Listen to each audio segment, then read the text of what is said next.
Hey, yo, yo, yo, and away we go. My God, can you talk about a crazy day here? Welcome, everybody, to the AEW Sidecast Blood and Guts edition. I feel like my brain is running on blood and guts right now. I will warn you guys ahead of time. This show tonight is going to be the cringeworthy show for me. Because death matches are absolutely not up my wheelhouse at all. Just clean up the screen here a little bit. But, you know, it's going to be a good match. You got 10 absolutely, well, at least 7 or 8 absolutely spectacular performers. And we're probably going to have, 3 guys that have to show off here, I would think. You got, hey, Jay Quick, how you doing, my friend? Hope you're doing well. I will say this about Dynamite tonight. It's really easy to remember all the matches because there's only 3 of them from what I've seen. You got Taz and, Hook and Jack Perry. I almost said Taz there because I think that's probably eventually what's going to happen. And then you got MJF and Adam Cole, baby, taking on Daniel Garcia and Sammy Guevarra for the finish of the Eliminators for the Tag Team Championships, who are going to face FTR next Saturday. So that, and then you got Blood and Guts, which should take about an hour. I'm sure we're going to get some little matches in between and whatnot, but yeah, I haven't had a lot of time to process exactly who's going to win this. I'm thinking it's probably... Did you see Ospreay wants his IC title back? Doesn't surprise me. He wants all the belts. He wants to turn into what Kenny Omega was. Because he thinks he's better than Kenny Omega, which many can argue that is actually the case. But yeah, if he wants all his titles, I can't see him not wanting to... Like, when you're a champion, what do? You either defend the title or you go get more.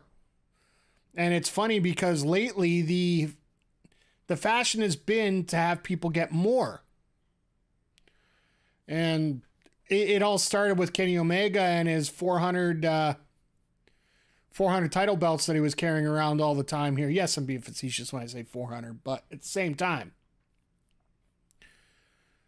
it is... It's interesting to say the least. I think that's the best way to put it.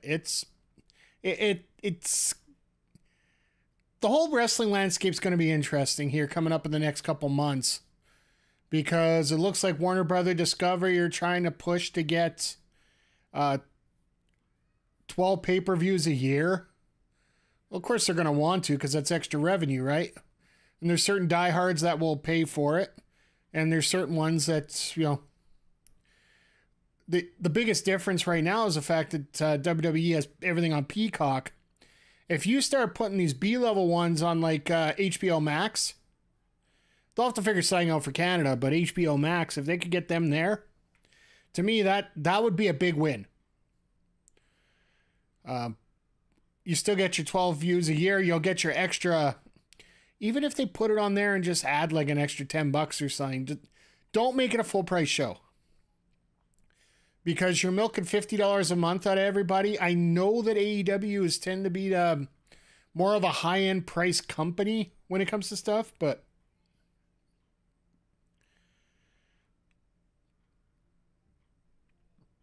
Tony Khan said he's considering the AEW 12 pay-per-view model. Yeah, absolutely he's going to. He's considering it. He's got to consider it, because if Warner Discovery wants it, he's probably going to have to do it somehow, right? But I don't know in this economy if you're going to be able to do it.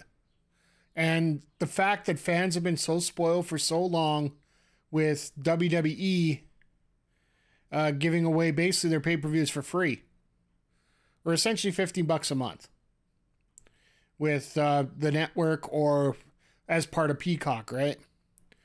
Like, I'm up here in Canada, we get the network, so we get all the pay-per-views on that channel, so... And in Canada, it has to be a registered channel in order to, the whole political thing, I don't know. But it'd be interesting to see how things develop here in the next few months, because it's going to be pretty big. Yeah, I saw the press conference, some of the notes there. He basically said if all things considered, he would like to have Eddie Kingston be there to face Claudio for the ROH Men's World Championship. But Eddie really wanted to go do the G1. And if that's the case, apparently the relationship between Eddie Kingston and Tony Khan's a lot closer than it is with a lot of wrestlers. So he basically said, go do it. It's his dream to go do the G1. So he's going to do the G1. Then they went with Mark Briscoe, and Mark was just hiding enough injuries to save a whack of lifetimes here. So, you know what? They're going to have a good card regardless. I know I won't be watching it just because I'll probably be on here on stream with a little Street Fighter that night. I'll probably watch it on delay later. We also have a big stream coming up, and it's not even mine for once. Just a little thing before we get into it. On Friday, after we're done here, we're going to head over to CL Valkyrie's art stream, because she's actually going to be designing the new logo. You know how you got my bright smiley face there for a Twitch logo there? I want to replace that with something else. Something a little more referee-ish. And I want to start adjusting my things a little bit more. So having a blue guy with a scowl on his face doesn't really exemplify what Mike the Ref stands for. So CL's going to be working on that logo. So we're going to actually be able to watch it live. So it's a pretty cool idea. And CL's a friend of mine, and she does a fantastic job with everything she does. So I can't wait to see what's going to happen here. I love kids. Anybody got a paintball gun? Oh, yeah, I do. No. Don't do that. Halloween only. When they say trick or treat, trick. And I will not be held criminally liable for what I just said. Anyway, I'm looking forward to this. We're getting close here to Blood and Guts, and it's been a crazy day. I'll have to say that. I got 5 new videos edited for the gaming YouTube channel. So if you haven't subscribed yet and you're just popping on here, please do. We are pushing to get to 500. But I got videos up every single day here. Today we had the replay of Kayla J and I playing Monopoly. So you get to watch me freak out over landing on Park Place with 4 houses. Yeah, basically, yeah. You think they start with the FTW title? I think so. That makes the most sense. Chasing kids on Halloween, that's some Albert Bell action. No. Jaeger.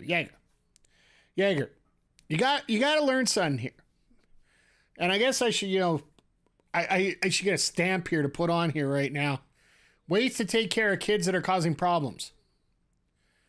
You basically, make sure that your apartment's one that has a balcony. And you start sniping. Paintballs. Doesn't hurt. Make sure your gun's tuned properly, because if it's overtuned, you're the asshole. And if you don't know what I'm talking about here, let me just break it quick. Paintball guns are supposed to be registered under 300 feet per second for the projectiles.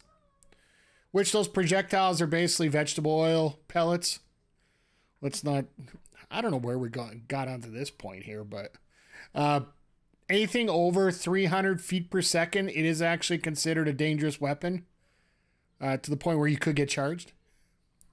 And for the Albert Bell action comment, I know you were looking for that, so I'll give it to you. Stream Element still decided to come up with its text. I've been trying to fix up so the actual on-screen text in the little box there doesn't have Stream Elements because we got so many coming out here. But how are you guys doing today? Jaeger, how you doing? Jay Quick, how you doing?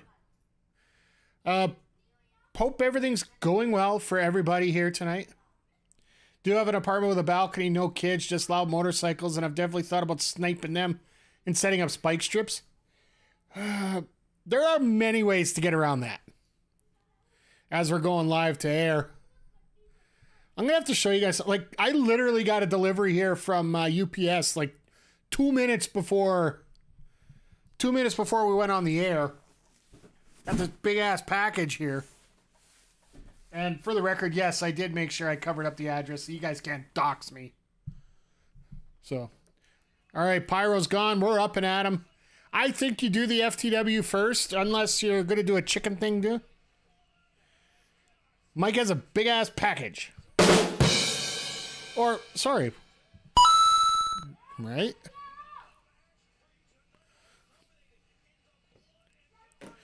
And, of course, Jay Quick is right on the money here. How you doing, Zodiac? Thank you for the cheap plug in your Discord as well about tonight. I appreciate it. If you guys haven't checked out the Retro Hangover and you like vintage games, which a lot of people in this chat do, because, you know, most of you have come from Remember the Game. It's Linktree, linktr.ee/Retro Hangover. Those guys do a fantastic job. You have to think that Taz gets involved sometime with this feud. I think here's my long-term thinking on this, and please feel free to interject and intermingle, Sanger. No issue with a cheap. Yeah, I don't know. You do a lot more fantastic. Oh.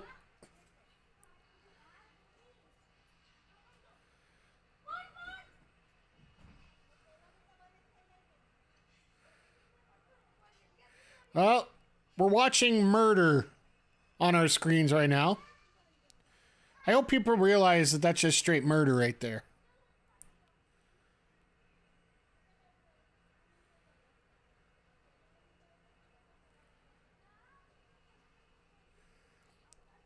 Please tell me.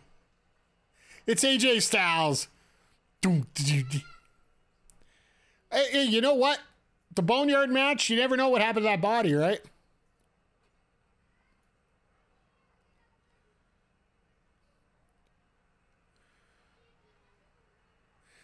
I still say, my prediction is Christian Cage is the one that gets involved again. And they circle it back.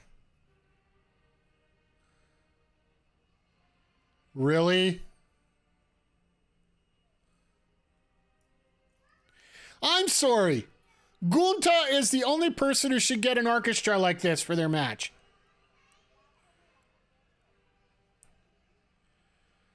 So, who did he kill? I think, to be perfectly honest, I think it's supposed to be the representation of Jungle Boy. That he's killed the old gimmick. Maybe have B Jungle Boy, then Jungle Boy demand a rematch. Hook says no, and Jungle Boy then attacks Taz to agree that... You very well could go that way, Jay Quick. I just think Christian Cage starts getting involved because he's turning into a CLB on his own. And that's where Taz comes in because he's got to be in the corner of Hook to deal with... Well, Hollywood Jack Perry makes a lot of sense, right?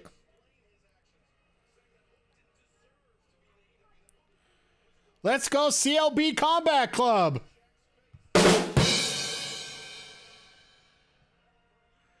I really need another bit. I need a better dinger than that for that one. So, but that music, like, ugh.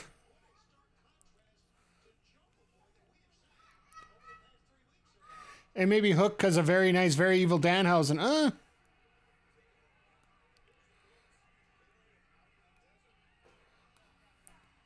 The parents know that the kids... Clockwork Orange reference? Does that mean Raven gets involved eventually?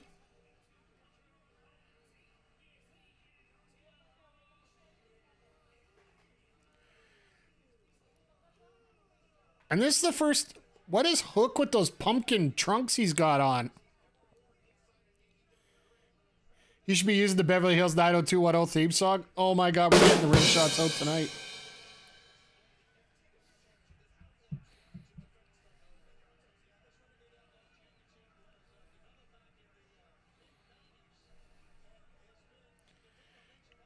Secretly, Tony brought ECW and TNA.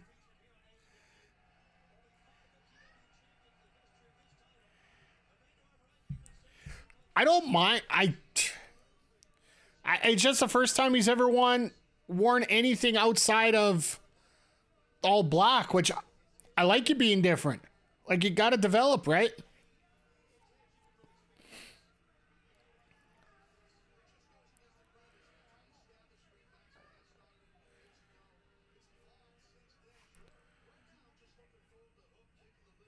All right, I'm going to have these little kids screaming out here for the entire 2 hours if I don't fix this. So I'm going to go shut the door here. I'll be right back, chat.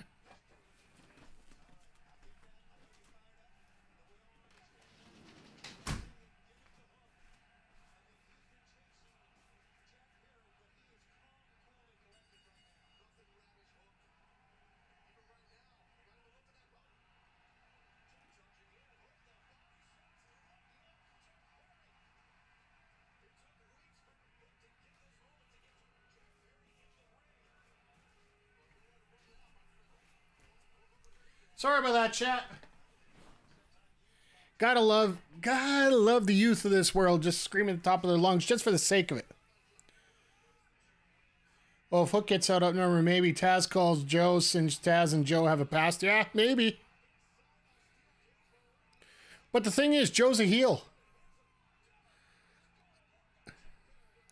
And right now, Hook is probably being the baby face here. And it's going to be hard enough to put over Perry is whatever he's trying to be right now. Don't turn him into a Paul White. Paul White, a.k.a. Powerhouse Hobbs, because, well, frankly, he's flipping back and forth just as much. So it's one thing I'm really worried about right now is, like, especially with the guy. Oh, Britt's in action tonight, so my night just got better. Well, of course, with Cole here, it makes sense, right? Anna Jay's more relevant than Jungle Boy? I'll give you a coin for that. Because I'll agree with you. This is that situation where Perry needs the title more than the title needs Perry. And the fact that Hook's built this title up, even though it technically isn't represented in the company.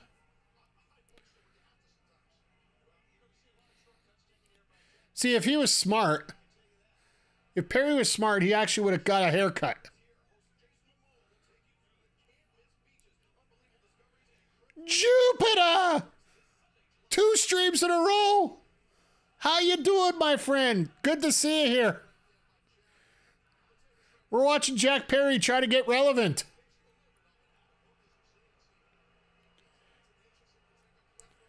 Actually, a wrestler had Paul White as a manager that went from heel to face gimmick could be fun. Maybe. Just watching, just got off work. Nice.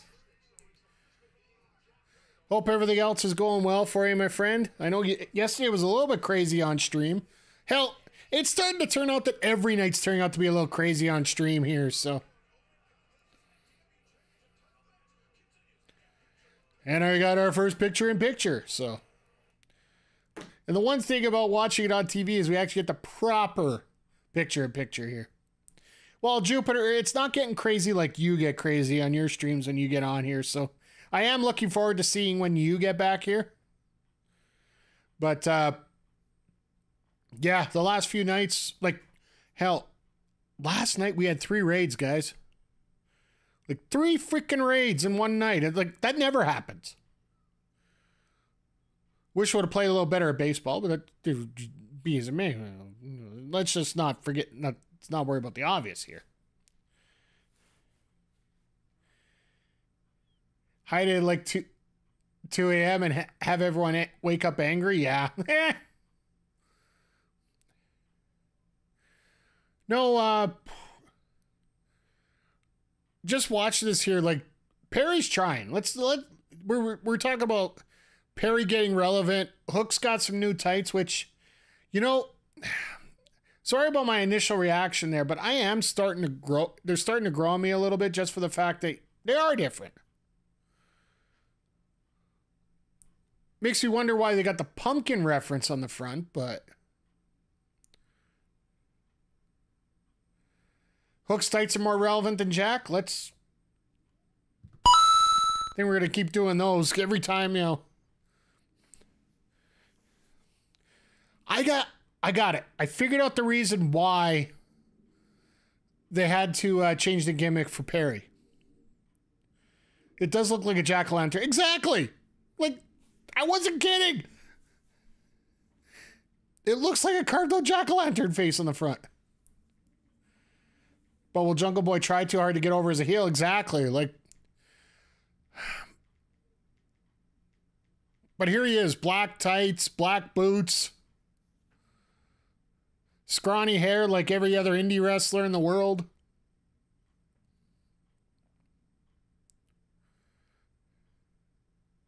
But here's the reason why you had to change the music, and it makes sense.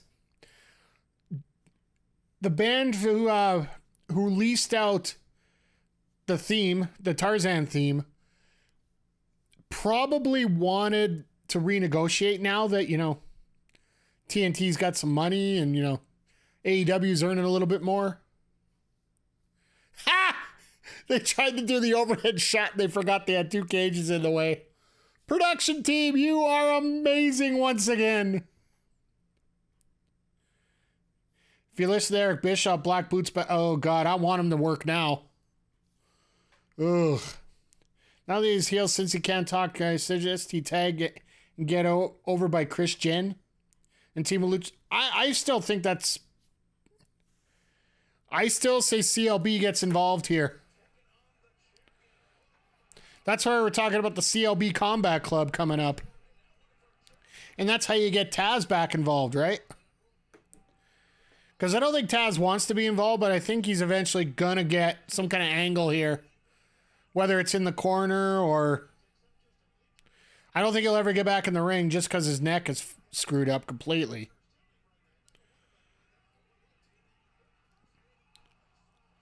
T-Bone takes out the camera. Production error number 2. Let's just do a warp pipe for that one.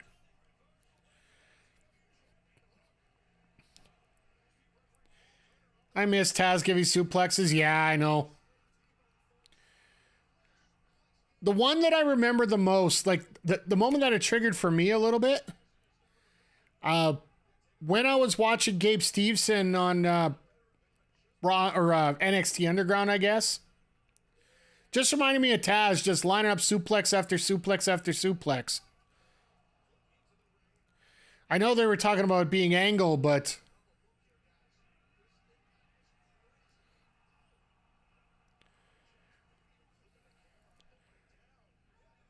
Taz versus Saturday, a suplex match. Oh my goodness!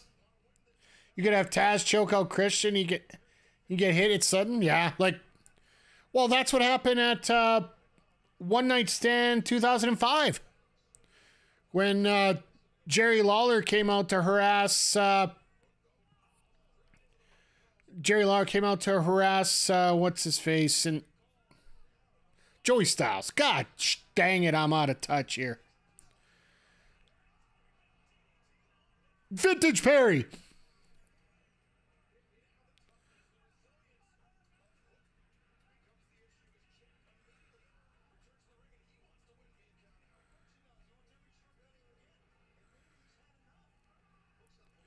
Luke.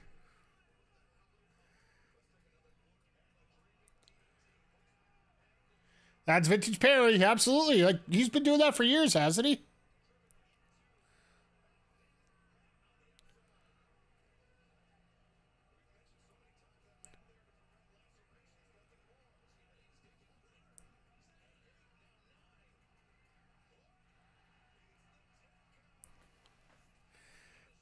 Nine and a half. All right, Perry.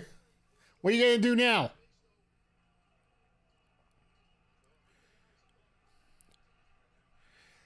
But, Chad, I got to ask you, is this like the first time that we've seriously seen Hook in this defensive posture like this? Have Jake the Snake manage Jack and give him another snake moniker? Oh, maybe. The Python. Have the whole cast of it, 91210, come out to distract? I can live with that.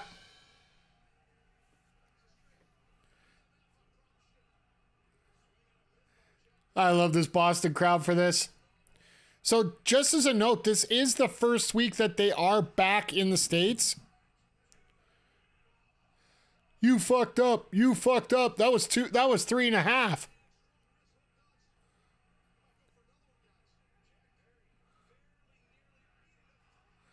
Deadlift German. Little better. Not much.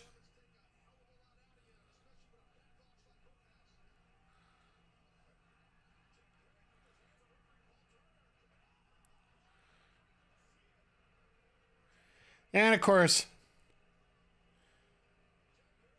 how did I enjoy Collision for Calgary? It was a great show.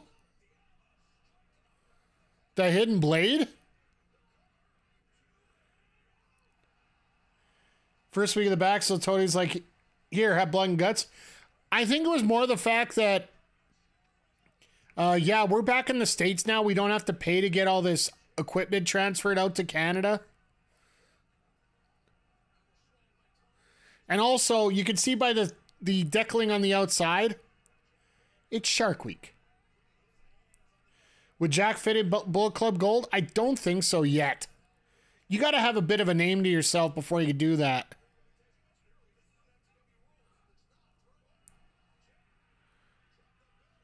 Oh, there's your ref bump.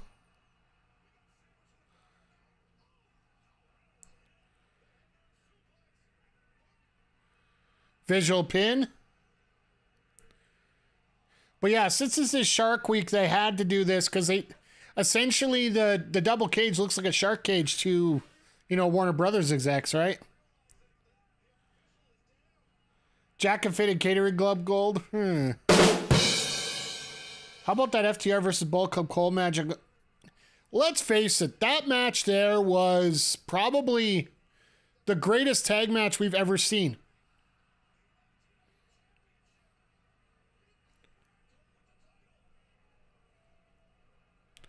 All right, we got our visual pin. Plus Sharks like blood and guts? Absolutely.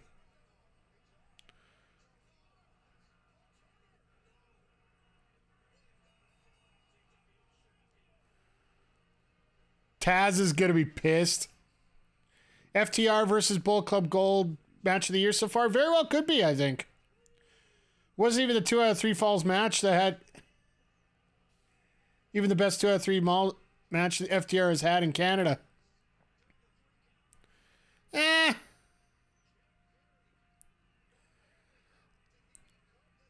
was watching Collision on my TV and my laptop. I had slammed. That's right. You were showing that online that you were all over the place with your hookups, as we call it.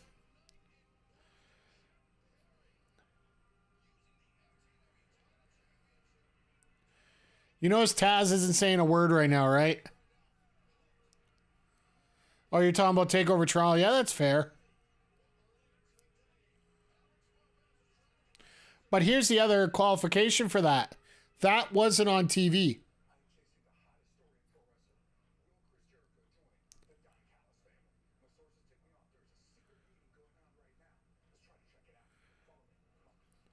So when one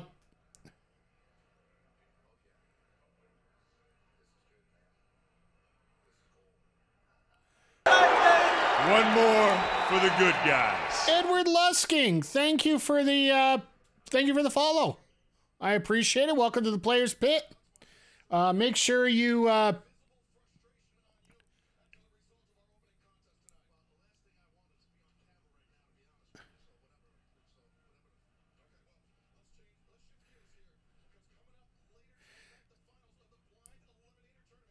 I love Taz. I love Taz. Taz has learned to be such a character right now. But yeah, Edward, just want to say thank you for stopping by in the Players Pit. Enjoy the conveniences all out there, but do yourself a favor. Don't drink the punch in there. I heard it got spiked with something. I'm not exactly what it is.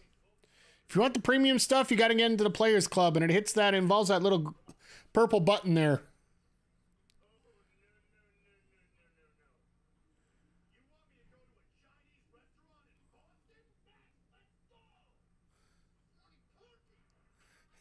A Chinese restaurant in Boston. Nice.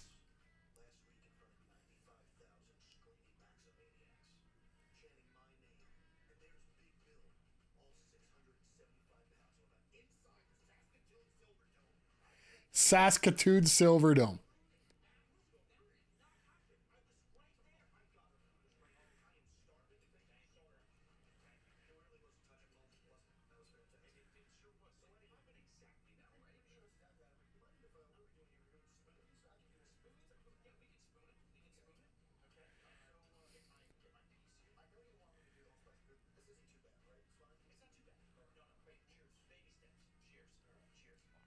Watch this. It'll be ducks.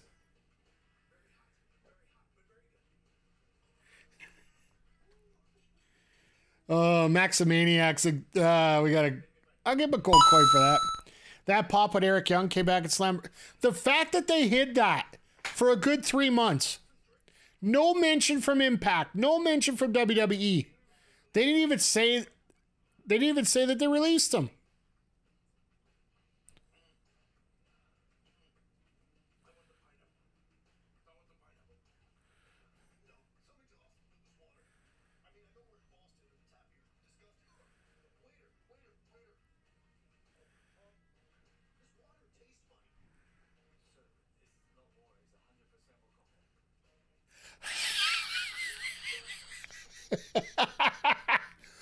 %, alcohol.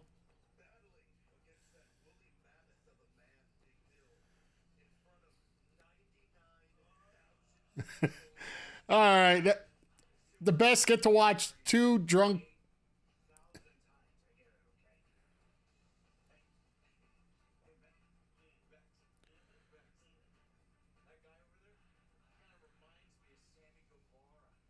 Oh, God.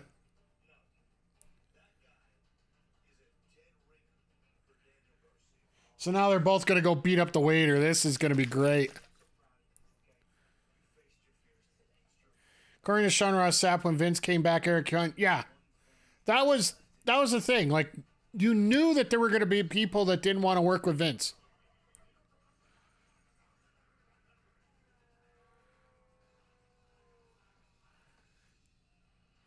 They practiced the double clothesline. That's horrible. Ugh. But, yeah, you knew there were going to be some casualties when the Endeavor deal went through and they insisted that Vince be in charge. So, I would say that I'm just surprised there was only one. It wouldn't surprise me if Bray Wyatt was number 2, to be perfectly frank with you. Kudos for EY and kudos for not getting it out that he was back. Yeah, well... And you know what? As much as we crap on him, kudos for WWE not advertising the release. It was quietly done. I know it probably would have put a little bit of egg on their face for the fact that they signed him and never used him. But at the same time, it being a publicly traded company, you usually you mention all your releases.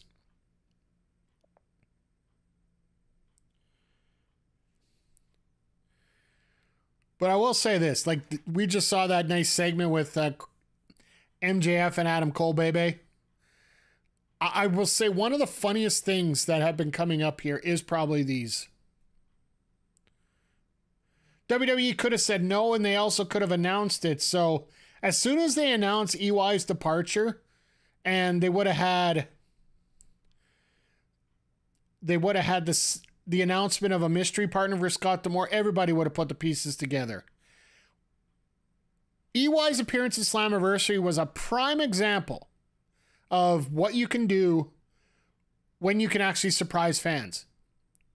Like actual people marking out. It's awesome when you can actually do it. Mercury, 95,000 Maximaniacs. That's going to be a term that's never going to go away now.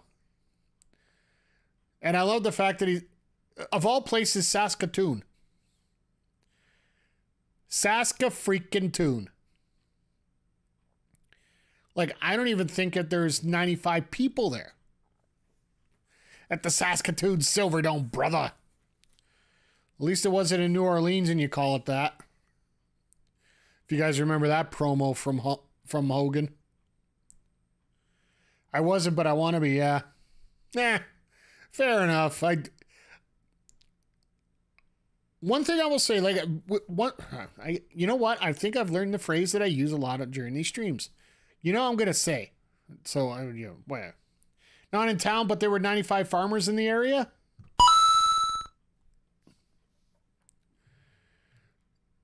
It's like, when Max was first hyping this all up, I turned around and said, you know, all three families that are there are super excited to see you there. Come on now. At least Pac's return wasn't spoiled? Yeah.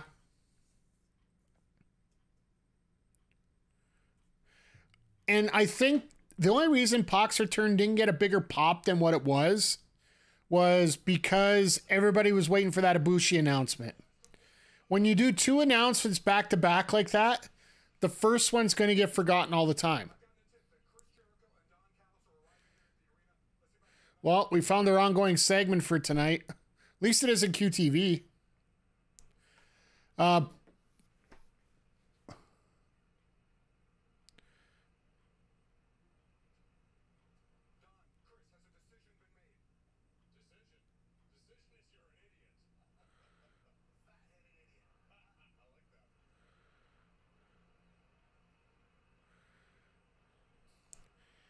So they're going to do all this, and then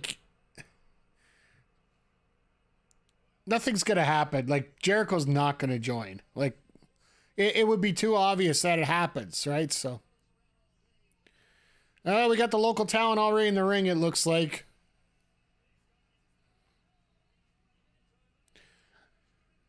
All right, from the time in Edmonton. Oh, she's got the Patriots gear on, so as much as she's a Steelers fan.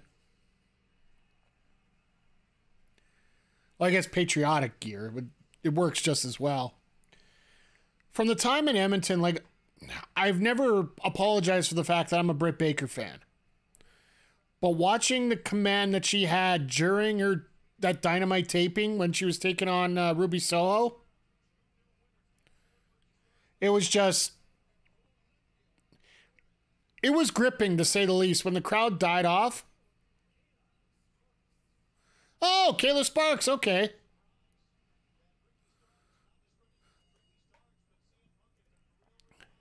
This shouldn't last too long, but just a simple command that she had of the room.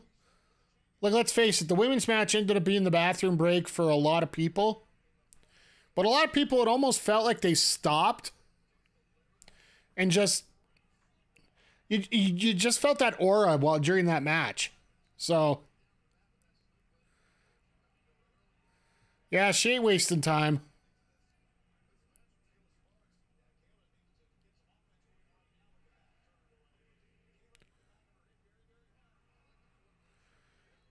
Why do you miss spots like that, camera crew? Ugh.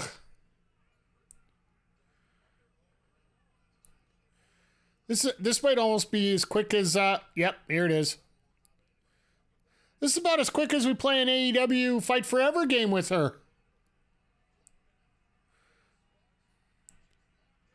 Seamless transition, right to the camera, right in the face. There's the tap. We're good to go.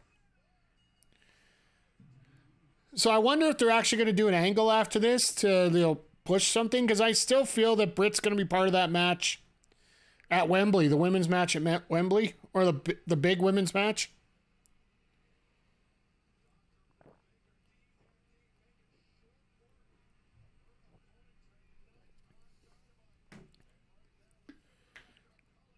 So let's face it, we're going to get Hayter and Saraya in there in some fashion.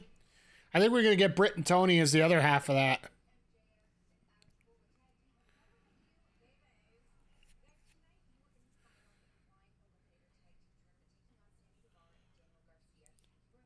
So who comes over and makes a comment now?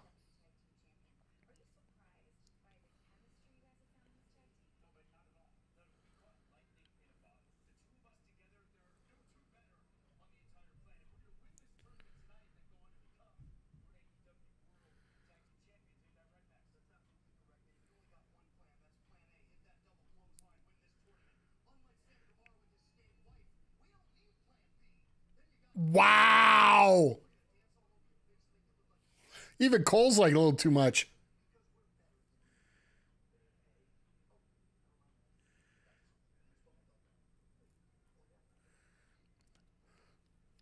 And Renee's like, what?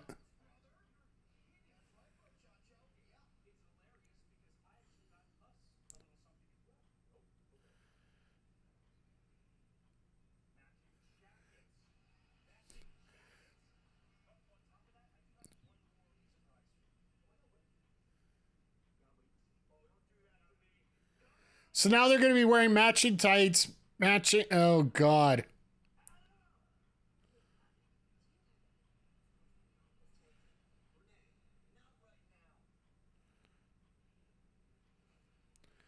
Oh, this is a little rough.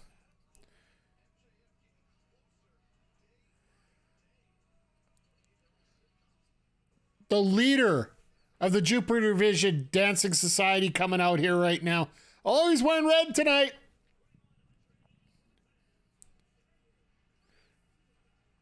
I gotta admit, that is some pretty good hip action going on. I did dance a lot like that on Saturday. Hey, you know what? I will have to say, I don't want to say I'm jealous, but I'm really appreciative that you got a chance to check out Collision and Ring of Honor on Saturday there. Did you manage to stay for the entire night, Anthony? I don't know. I heard a lot of people didn't manage to survive all that because from what I heard, it was a very extraneous time. Like essentially 4 to 5 hours of wrestling. Got 4 hours in, you were done. Yeah, like you had ROH to start off, then you had Collision, Battle of the Belts, and then the rest of the ROH taping. So third row. That's right. You Shout and Disc were all third row from what I heard.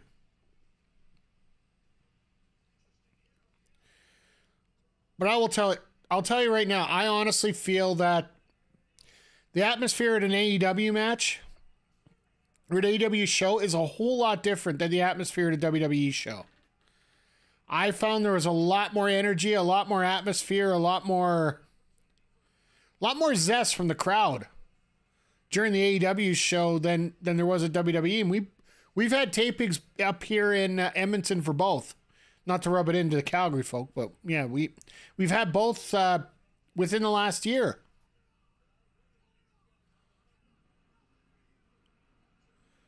AEW shows are so much fun. Yeah, they are. Like, we had half the crowd making twice the noise compared to what we saw during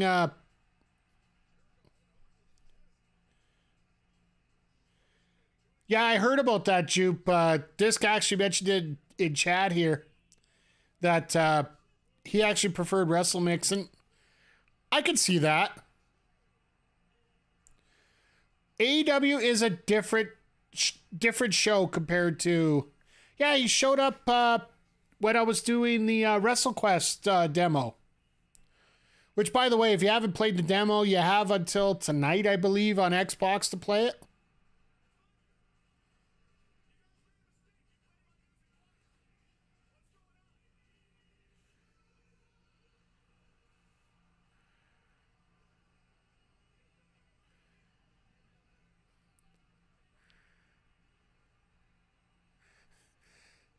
Adam Cole got the music mixed.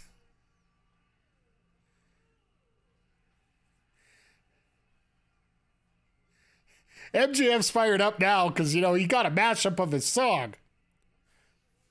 You know you haven't made it until you get a mashup of your entrance music, right?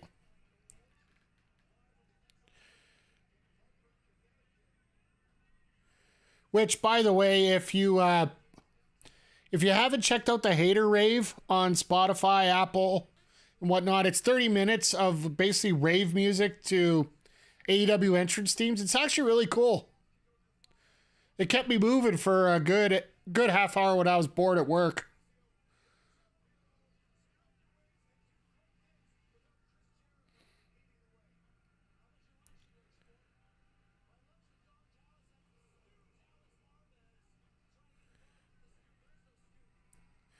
This is going to be... I got a feeling that it is going to be MJF and Cole winning this. Just because it makes too much sense for them to take on FTR, right? And the other part is you got Garcia on Friday night. He's taking on Shibata for the Pure Championship once again. Like, I'll be honest, I don't know a lot about the card for Ring of Honor, but I do know that match. People are asking me if you watch a little bit more Ring of Honor or whatnot. I just don't have the time. I physically don't. I love watching Dynamite. I love watching it with you guys because it is absolutely a great time. Who you guys got in the matchup here?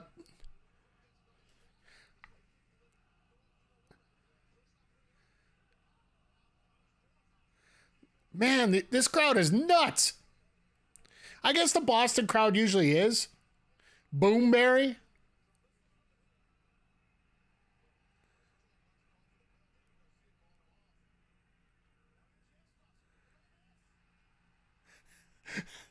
Oh, Max being able to pull his comedy chops. Double clothesline.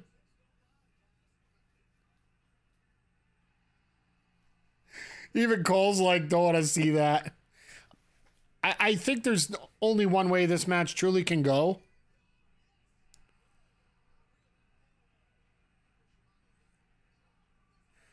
We're going to get a dance off here. All right, here's the other thing, guys. We got 20 minutes for this match.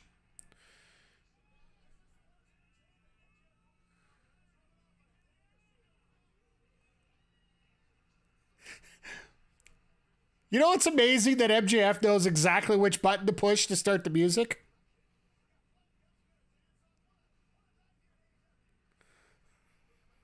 What the flying 5 cents is this?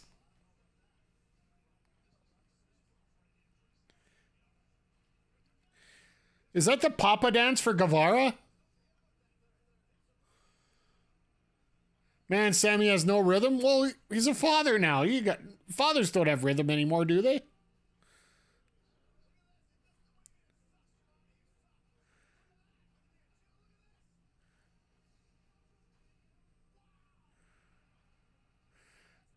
That is a pose.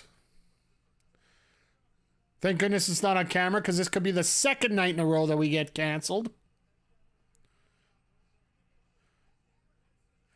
What in the world?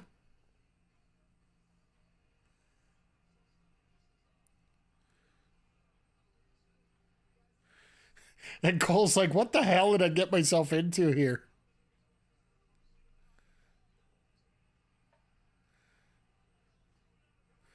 Oh no, Cole. No, Cole. Please don't, Cole. He's doing his chat dance. Oh my God. What is this? Britt's in the back probably just killing herself at this.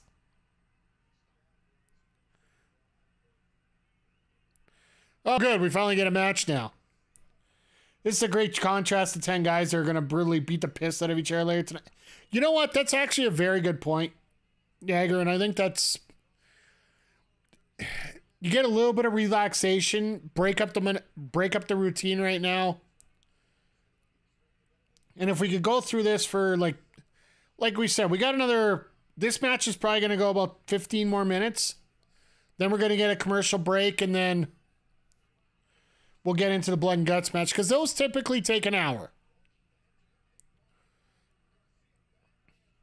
This is pro wrestling. This is pro wrestling. That was sports entertainment earlier. Like, to me, that was the roughest part of it there. Just take a look at the online reception here.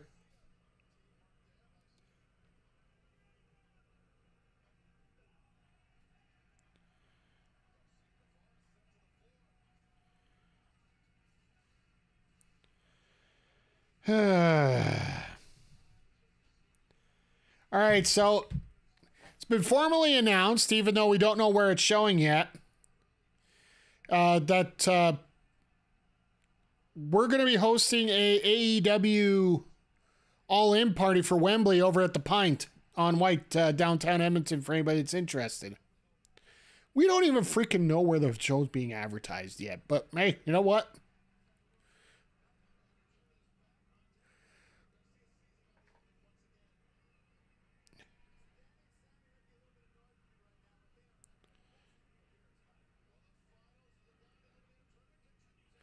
All right, here we go. Picture in picture here once again.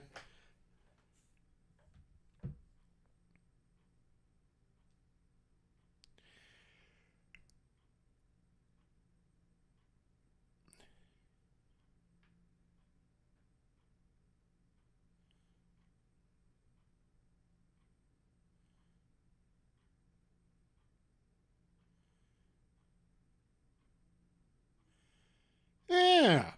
I got a block on one of my videos that I got set up to put out here. So, lots of stuff coming up here. Sorry, chat. Getting so many messages here, it's scary. I guess that's what happens when you get popular. But,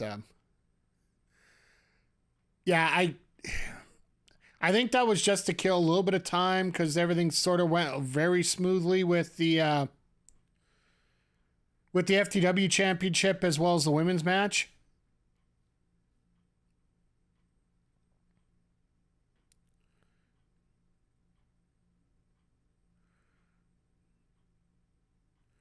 Nice uppercut. All right.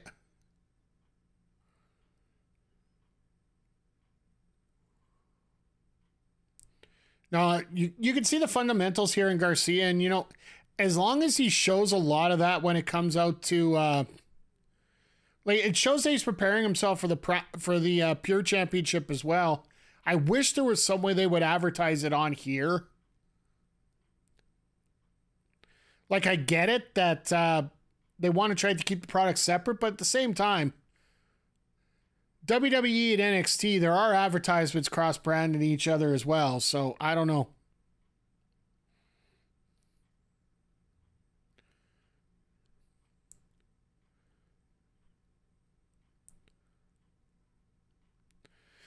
Here's a question for you, chat.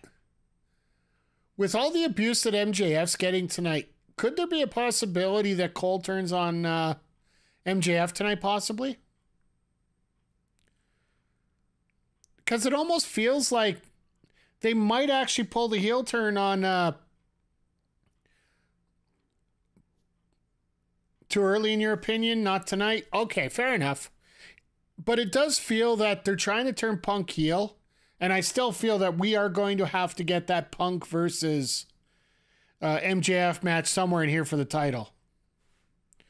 Whether it's before Cole or after Cole.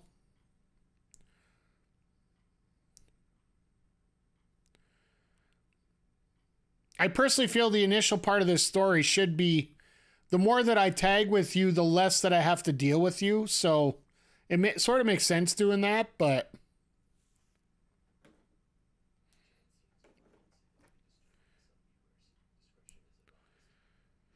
they actually got the wide angle shot to start the show. Nice. And of course, as soon as it comes back to full TV, their production will figure it out someday, maybe. Cole is saving MJF as a champ. This is great booking for long-term storytelling. Absolutely.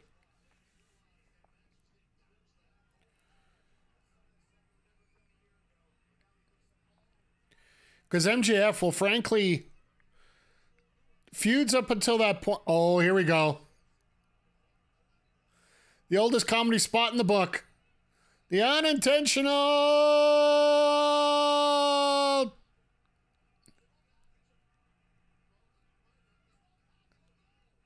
There it is. We were waiting for it. It got there. I love Jericho. Like, that's a big package you hit.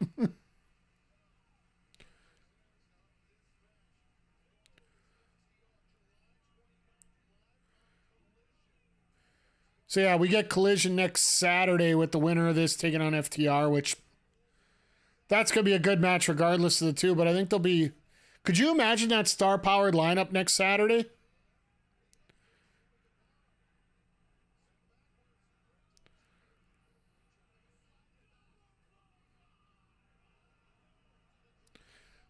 They miss it. There's the hot tech. This is so stereotypical and perfect. I love it.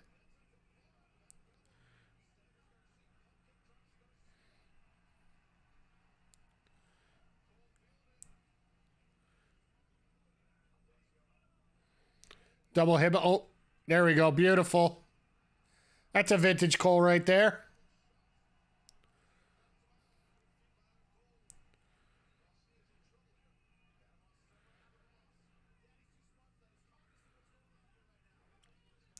And just a plain old beatdown here by... Is that how you tell off a referee, is doing that?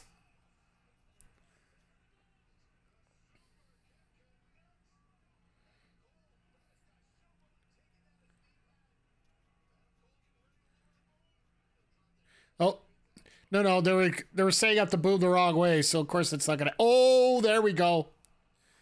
That spot was waiting to happen.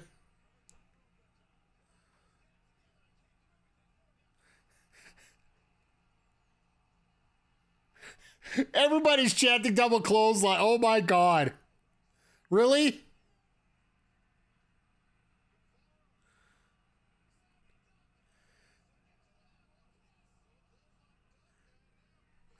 Double Spanish fly. Okay. Attaboy, Sammy. You're not the legal man, but that's okay. We're just going to go with it here. I wonder if anybody else picked up on that, but...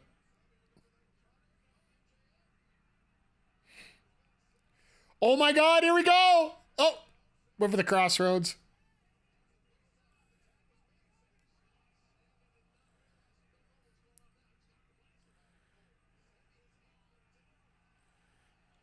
It is now time. Sammy ain't gonna miss it twice.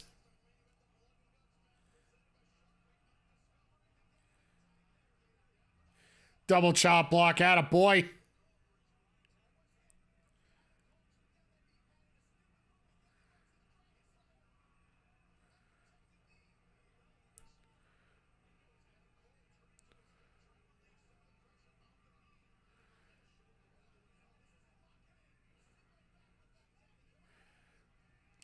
I love when the guy tries to hide at the angle that he can't reach it, but the camera crew just can't figure it. Like, I'm sorry, I am digging on this production crew tonight. Almost feels unfair to do it, but it's true. Over the top. Come on, come on.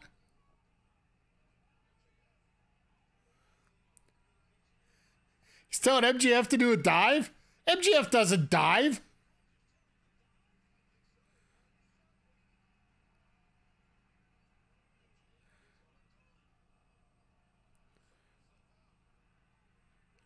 It's like, no, I ain't gonna...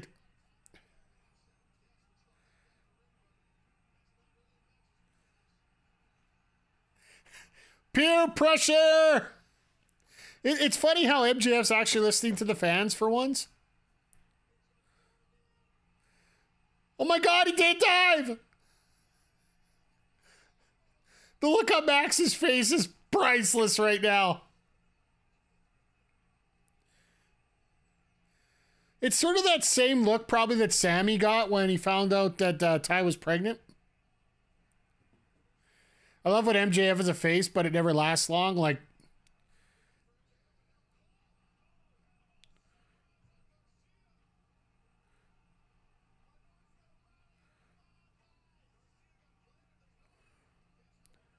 this is like where we're playing Fight Forever and you keep getting the signature, but you just can't hit it.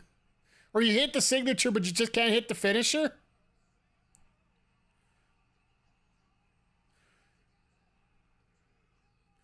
Wow.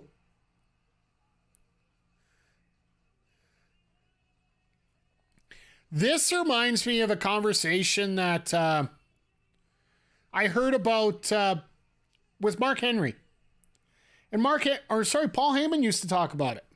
When it comes to Mark Henry. If you gave Mark Henry the headlock as a finishing hold and nobody else ever used it, But as soon as he used it, everybody's tapping out immediately. If you consistently did that throughout your promotion, you could build up a champion using a headlock as a finisher. That's the same thing here with this double clothesline. Nobody else uses it. And the fact that they used it to finish.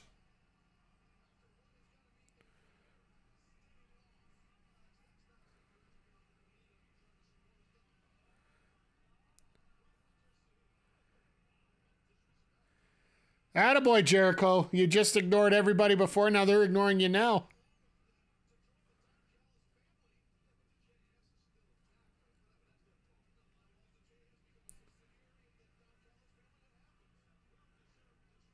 Ooh.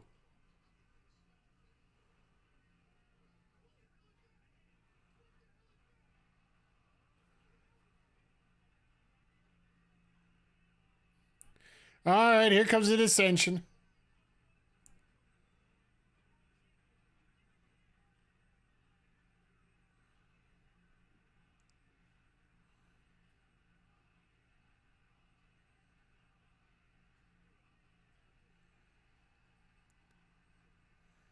All right, here comes a shot.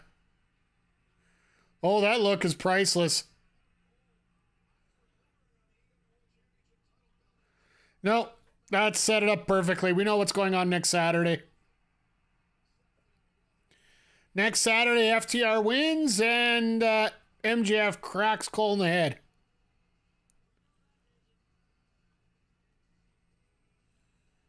Oh, we're going to have a little face-off here.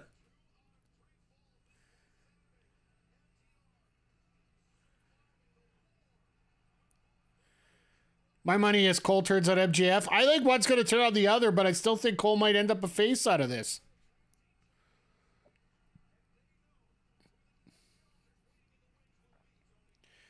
And we got 10 minutes till we have to absolutely start blood and guts. So that gives these guys enough time to, you know, actually get a proper stare down and everything. Cole's a face no matter what happens here. Fair enough. Not just because he's an incredible Twitch streamer, too.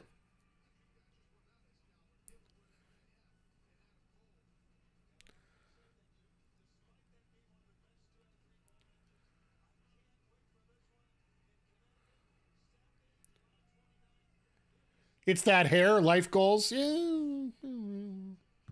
think it's more magic than anything.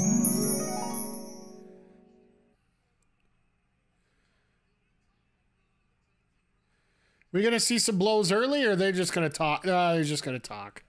I don't see blows happening now.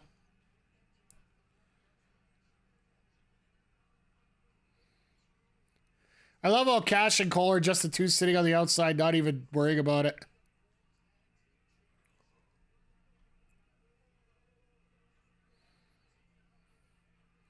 And they're all singing in the ring like, this is gonna be fun. This is gonna have we're gonna have lots of fun here.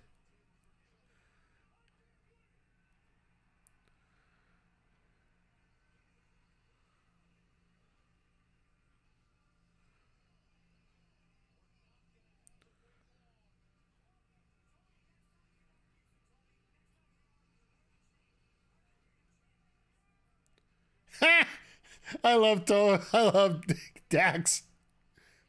Tony, next time that's our music.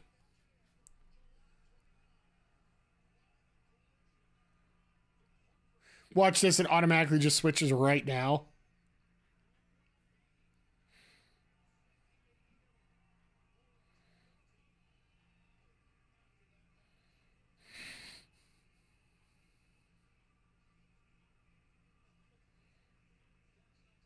I'd love to see a Dax versus MJF singles feud. That would be Southern wrestling to the umpteenth degree.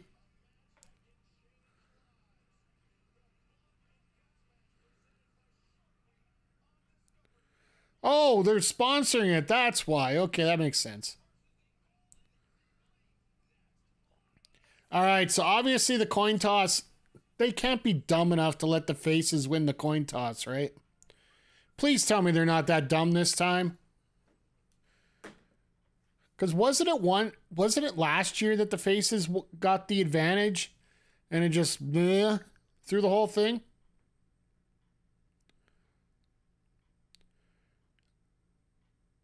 Or was it the War Games at Survivor Series last year? But whenever you get the faces getting the lead in terms of people, it's a coin flip, bro. Fair enough. There's your coin for you.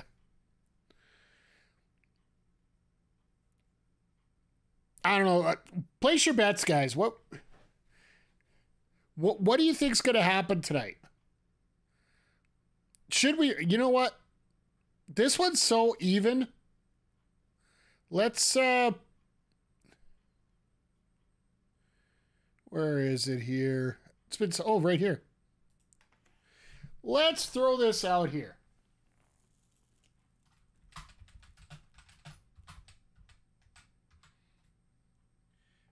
BCC or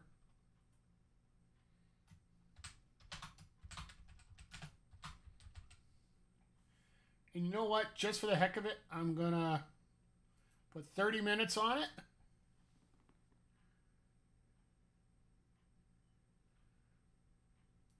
Yes, I know I gotta produce within 3 hours. Yeah. Feel free. Let's throw the points out there. Let's see where everybody puts their money where their mouth is, because everybody's got all these channel points for being here. We got her now. So feel free to throw her in there. I think either way, like, I'm going to preface this here. I'm sorry if I'm not overly expletive over everything that happens here. I'm not a very blood kind of person. If you guys have watched my streams, I'm not a deathmatch guy. I'm not a deathmatch guy. I never have been, never will be.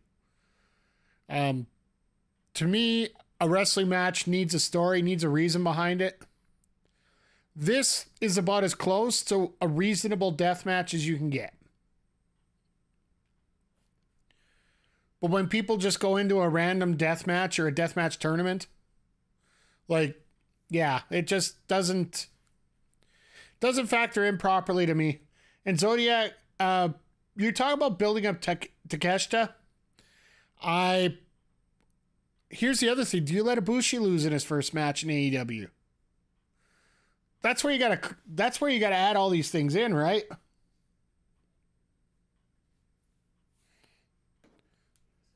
That's why I put 3K on the Elite. Yeah, like it's all over the place here. What you can think about doing here.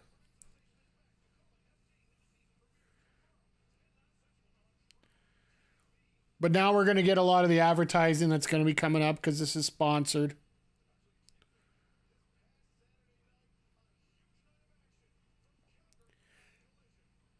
Of course they're going to get the collision part down.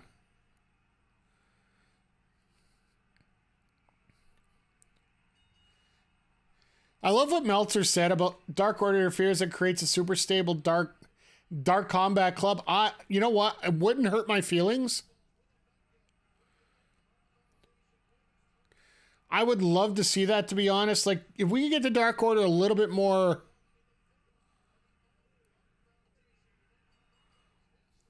involved, I would love to see it.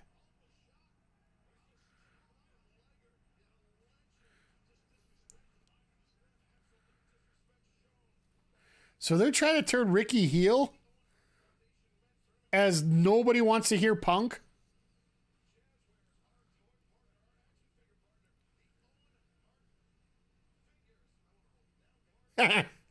Taz like, no, gimme. I have seen them in stores, and they're actually, these Jazzware figures are actually pretty awesome.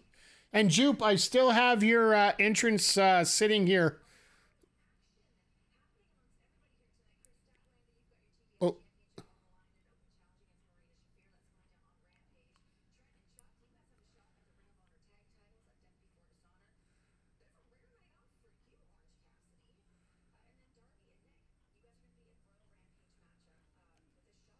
Nick Wayne had an absolutely fantastic match with Swerve in his first match.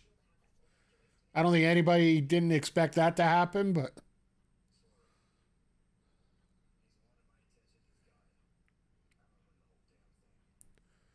So now we're going to get Swerve and Darby going together?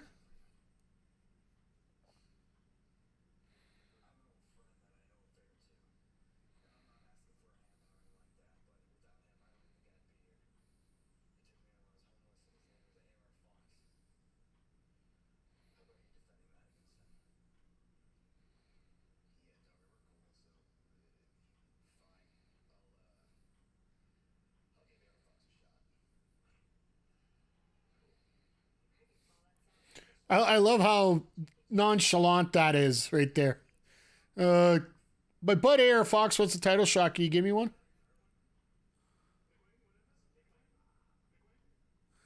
Ooh.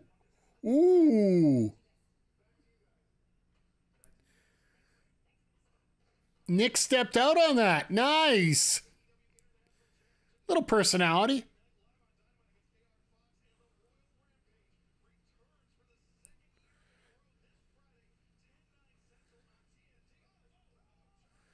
Oh, God. Who's the shark tonight? Watch it be Callous.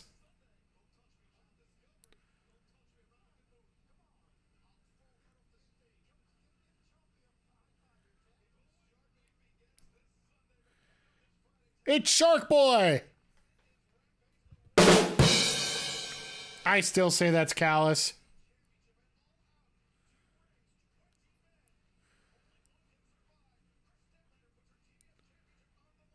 That'll be interesting. Shafir, I've never really... I've seen Shafir in action. I just don't feel... She just doesn't have enough there, right? He's still recovering from that chokehold. Hey, JP. Yeah, that chokehold down in Mexico. Which, I'm sorry. Let me get into this here about this Don Callis BS. Now, hiding in a costume's a good move. Yeah, it makes sense. Like, you always do that. You put somebody stupid in a costume. But when it comes to Callis and this whole story in Mexico, I'm not believing any of it. Was it completely contrived? Was it a guy that wasn't told what was going on? Was it a complete fan that went at it? To be perfectly honest, when it comes to Mexico, I have more of a tendency to believe the first thing that comes out, because promoters change stories. There are so many different people that will put their own spin on everything, try to make things look good. Like, hell, you go to an indie show and something bad happens, you're going to have the promoter whipping it around into something that is, it's harmless. Don't worry. Just don't worry. Here's some tickets to the next show. Go away. You'll be happy. That's fine. And I feel that Conan with his explanation is starting to, because I can't see a security guard being that incompetent that he's just going to jump in and attack Callis with a chokehold. I think it legit was a fan. So we're doing every 3 minutes. So 3 times 8 is 24.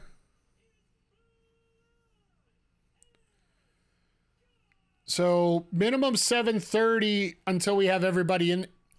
Justin Roberts' face right there.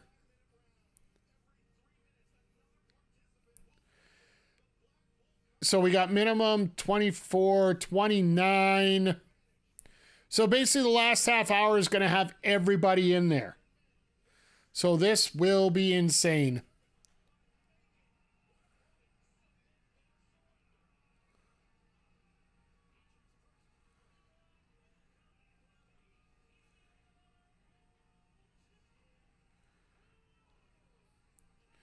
Claudio in the blue.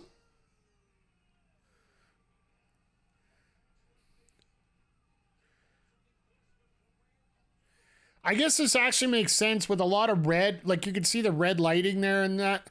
I know they're going to turn it away because, you know, they're not WWE. They're not that stupid. Maybe they are. Who knows? But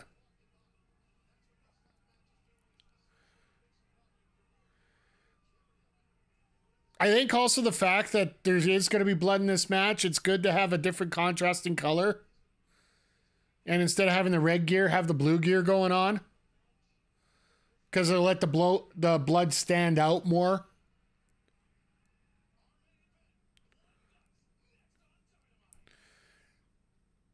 And here's another story that just came out. And it just, during that same press conference we were talking about earlier about why it's so hard to book Ring of Honor for the pay-per-view this weekend. Tony Khan actually revealed that this list of banned moves and whatnot is more for referees and not as much for the talent. Not set up as a be-all, end-all, absolutely dead fast list of stuff. To catch you up, if there was a list by Tony Khan released saying that there was a list of banned moves like throwing items in the crowd and all that stuff, pile drivers of any kind, reverse moves for blind moves into the buckles. You know, basically your list that Vince had that adjusted exactly what you're able to do and whatnot. Turns out that list Tony is saying is basically for the referees. Which would make a lot of sense because 2 days after that was announced, we're seeing pile drivers, we're seeing stuff throwing the crowd, we're seeing a lot of everything going on, especially during Collision there, when the guys are brawling in the crowd. So once again, is it an actual list or is it a promoter putting some spin on something that just to make things sound like it's a lot more violent and a lot more criminal? It all depends, right? Like, it's all about perspective and what you're seeing here. But what do you guys think? Do you think that there is an actual list of banned moves in AEW? Or is there a lot more respect given to the wrestlers and just a lot more pressure put on the coaches? Because I honestly don't feel that I'm sure there are some banned moves. I could see that too. I just don't think it's going to be as extensive a list as what they put on that quote-unquote list. Because you go any further than that, you're going to get into Bill Watts territory where it's an automatic DQ if you go off the top rope. If you guys didn't see the Bill Watts version of WCW, go back to 1992. Where a clothesline over the top rope meant you lost. Yeah, think about that for a minute. Let's just say it wasn't a very, very favorable time for us as wrestling fans. And Watts said, "Oh, it's not that big of a deal. It's all about showing off what wrestlers can do without cheating behind the referee's back and all that stuff." Cowboy Bill Watts was, brilliant and an idiot all at the same time.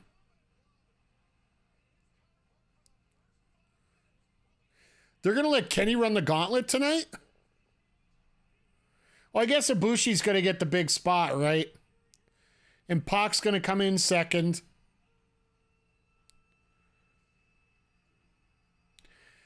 I think the indie field roster's a lot more less banned moves. They've been doing it for years. Yeah, like, that's the one thing about WWE, and this is why I don't want to say I prefer AEW, but when it comes to, if I have to choose one program to get behind and to watch, take out the politics of Vinnie Mac and all that BS, Endeavor and Tony Khan and his backstage and whatnot. I would have to say that AEW for me is more variety of wrestling than compared to what WWE is. WWE, you're taught to do one version. One simple version of wrestling, and that's the way wrestling is supposed to be. When you go to AEW and that, you got so many different styles colliding. Sure, they have their similarities, but AEW has a lot of differences. Like, look at Kenny. Kenny and Claudio might be a little bit more similar than most. But wait till you get PAC in here. He's got a whole different style. The Bucks, well, let's just say the Bucks here. No over-the-top rope things sometimes in WCW, even until 97. No, that lasted a year.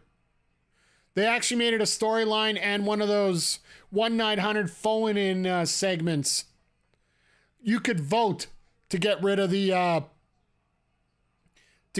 top rope disqualification rule. I'll never forget that because, first of all, 1-900-909-9900, or sorry, 1-900-909-9090, or something to that effect was the number for WCW. It was 50 cents a call. So every time they made that call, WCW made 50 cents out of it. So it made the fans pay to get rid of something stupid. Eventually, Mean Gene took over that, and all the money went to him. So that's where the whole Scheme Gene thing came in with the skits from WWE.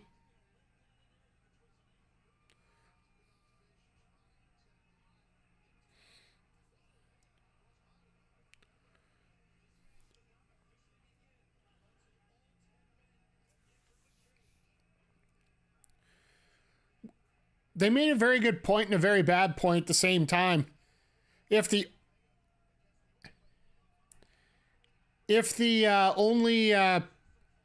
match can only begin once everybody enters the ring, why is there a referee already in there? I understand why, like, for real. You got to have somebody to communicate in there in case there's problems.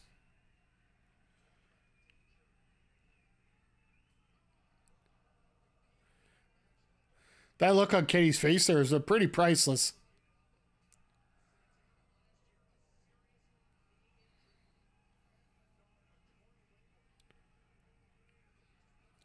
Oh, he chopped him up in the throat area. Claudio got his hands up just to save his butt there for 1 second.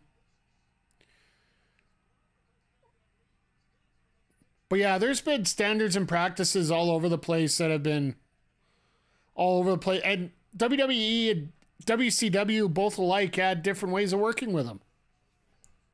Hell, even ECW had Don Callis says Cyrus the Virus was actually meant as a network executive. Because as a network executive, he could ban stuff, add stuff, remove stuff. That's originally one of the reasons why the RTC was created in WWE. Because a group of Hell and Lovejoys decided to get on the case of WWE. Somebody please think of the children. I'm not doing a Hell and Lovejoy voice. My voice is horrible at the best of times.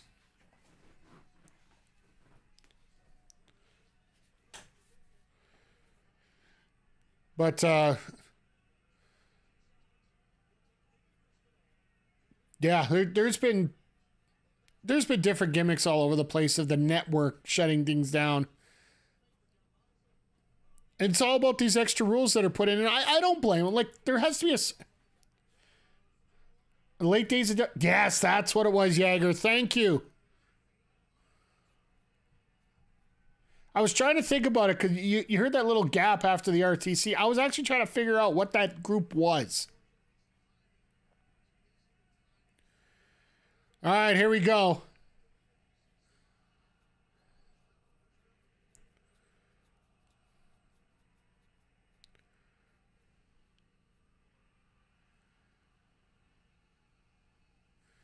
Is it Mox or is it...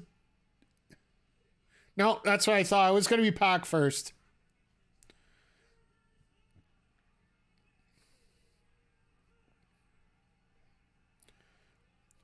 I honestly feel Mox is going to be the last one to come out. Mox is going to be the last PCC member out. And then, of course, Ibushi's going to be the last last member of Team Golden Elite, so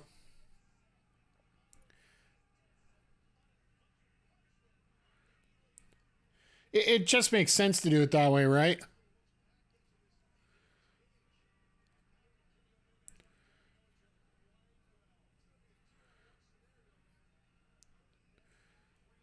I'm actually really surprised that he's so stoic getting into the ring.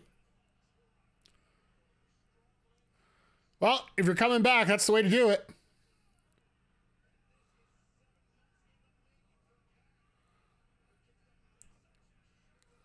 Broken orbital bone and can't get a visa to straightened out. All right, we got our next picture here, so which I find funny because we only got 2 minutes, right?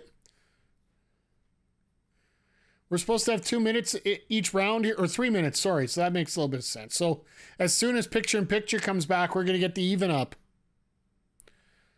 I hope we don't get the complete beatdown of the Elite during every picture-in-picture here or commercial going through.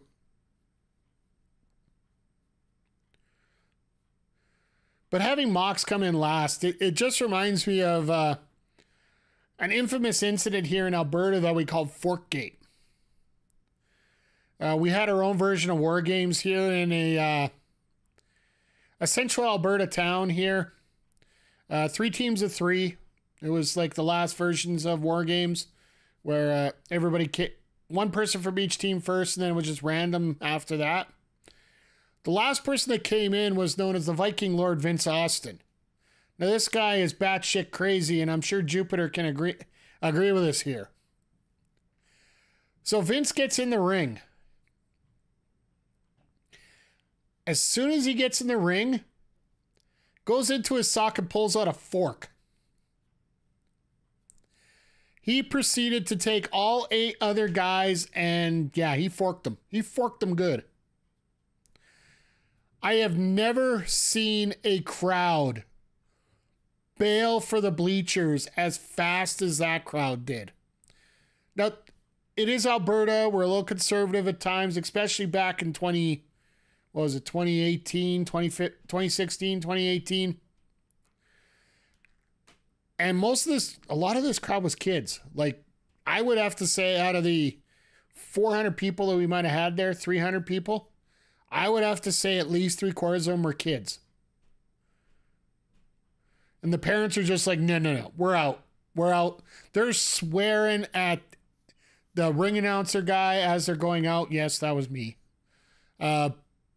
Just, what are you guys doing? Like, I will never be back to one of these shows. And they burnt the town. That would have been 2016 because it took a good 2 years to get back there with anything decent, which ended up being CWC, which you can cheap plug once again. There's the YouTube channel for our wrestling page. If you want to see some local wrestling out of Edmonton, Alberta, Canada, or Alberta, Canada in general. The CWC was based out of Red Deer. Yeah, perfect timing. Picture ends, countdown's on the clock, or countdown clock's on the screen. I just hope this isn't a consistent thing throughout the whole thing. Oh, Hangman next.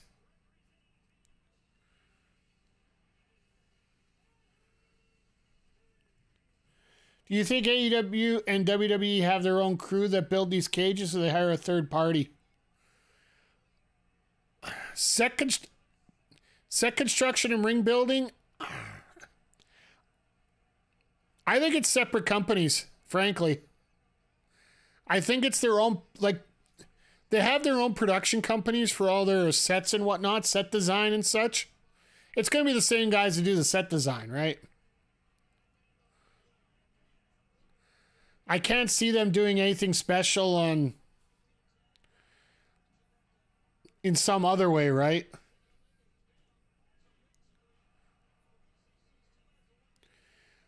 Something I just found that's rather interesting, a little detail. Maybe you guys, maybe I'm reading too much into things, which, you know, I have a tendency to do.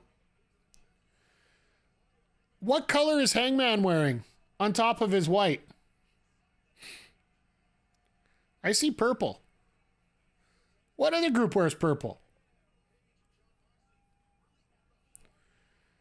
Could this be a BCC victory and you have Hangman learn that, you know, he really is with the Dark Order?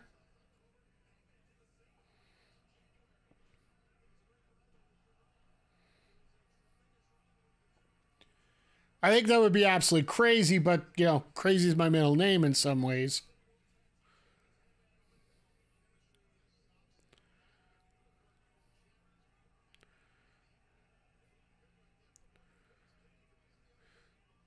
This night is absolutely flying by, guys. I appreciate each and every one of you being here.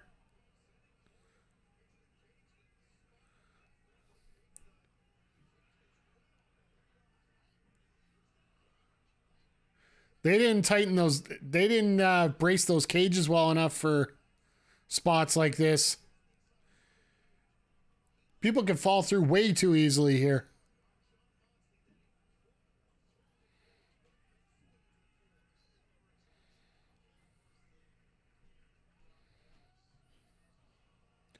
Oh, Omega has got one leg down.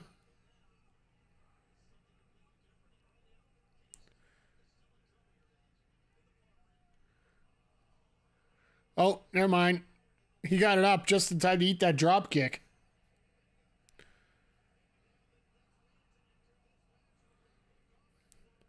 Now, this should be Takeshita. No, they're bringing Mox in. Holy crap. I guess Mox wants to bleed quick, so I guess you don't get an excuse to bleed if you're not in there for long, right?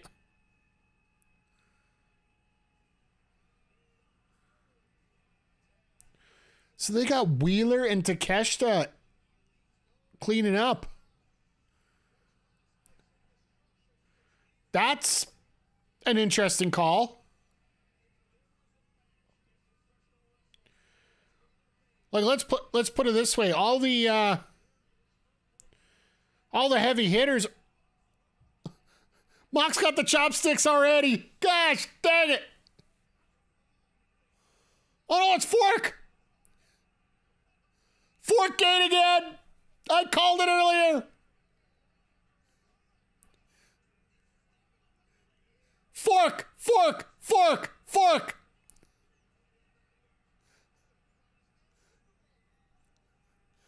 Moxley forking people. Oh, yeah, here we go.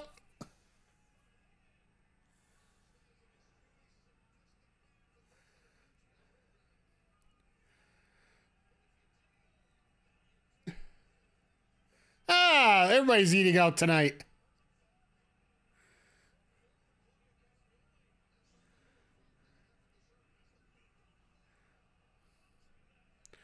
Well, I know it's bleeding already. So just a reminder, we just got under 3 minutes here to get your predictions in if you want to maybe win some channel points from your fellow competitors. Who's eating out tonight? I'm glad I ate before. I usually eat about 2 hours before the show. Thank goodness so I can get that out of the... Oh, what the... A plastic pail? The hell you got in the plastic pail? What, you got kerosene in there or something? Here's a question for you, chat. Are we going to see anything on fire tonight? We don't have Kingston here. Oh, God.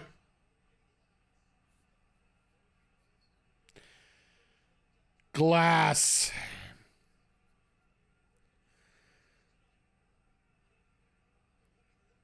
Claudia's like, no, I ain't touch it.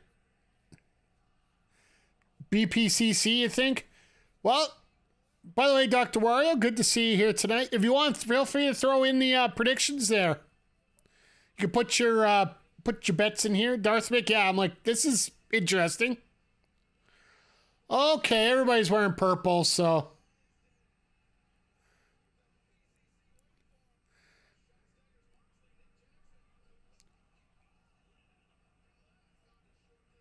Moxie land mostly in the glass. Jackson hit partly in the glass.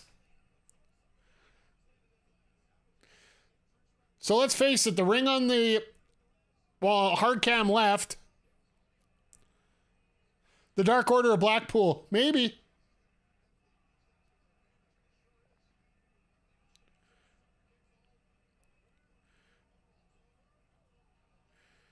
But I think the ring to the right's going to be the clean one. And the ring on the left's going to be the one full of... Jesus criminy! Somebody's been doing their calisthenics real well. Callis family can make his debut as well, yeah. Or an Elite Dark Order.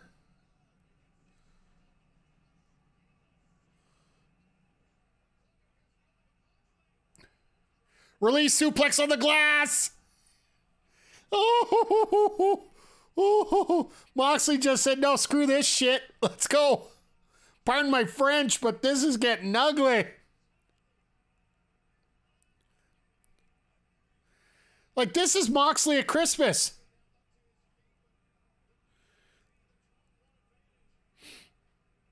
Suplex into the glass. And it is stuck. Oh, ew.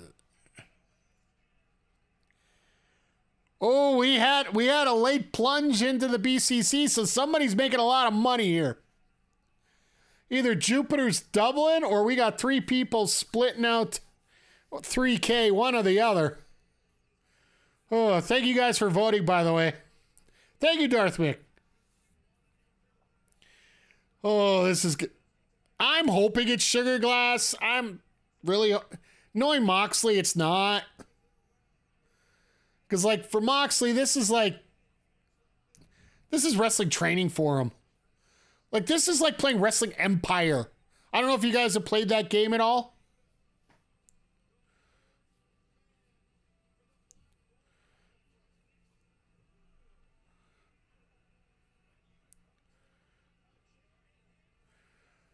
Why does Yuta have a plastic chair? Folks, I'm going to go on a rant here for a second.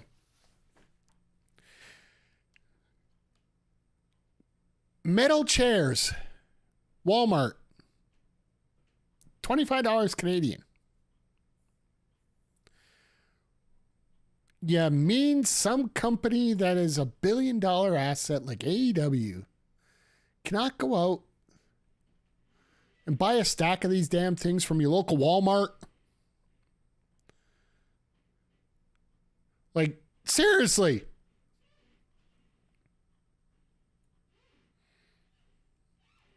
Like how PAC hasn't gone to the dark side of the ring, yeah. There's some wrestlers that just refuse to deal with that BS, right? Like, this is getting nuts. But you can tell, once they've done their spots on the bad side of the ring, they come over to the clean ring on the right. And they might have a chair in there, but they're not going to have anything. See that plastic chair just folded up like an accordion? Just to quote a Jim Ross comment. They have forks, yeah, but all the weapons that they have on that right side of the ring are all portable, right? There's no glass. There's nothing they're going to have to clean up after. It's, I like how they're mixing it up like that. Could you imagine if Ibushi came out at the end of this, like for the last person to come in, and he just comes in, just taps right away, forfeits the match? Screw this, I ain't doing this BS. Is it just me or is no one bleeding yet? I haven't seen anyone bleeding yet. Even with a fork.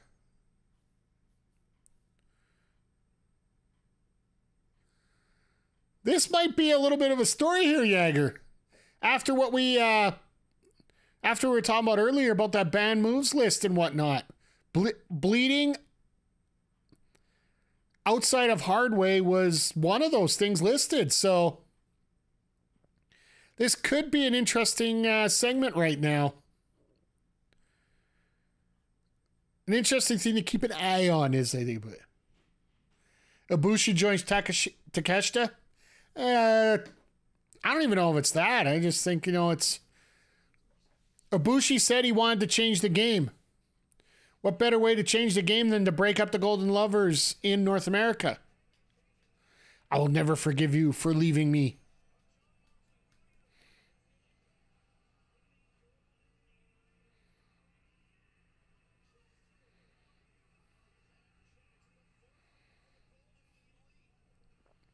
And see, Matt's smart. He has a jacket on. So the glass doesn't do anything to him.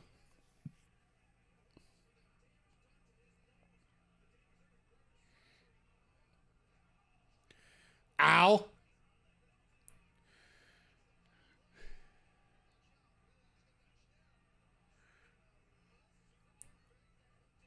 Nice setup on that chair spot there.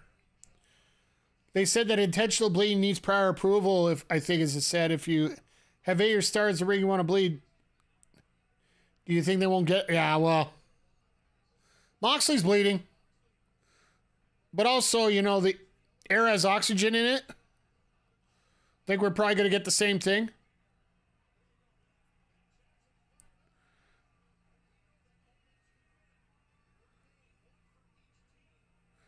So yeah, we still have Takeshita and Callis. That'll be great.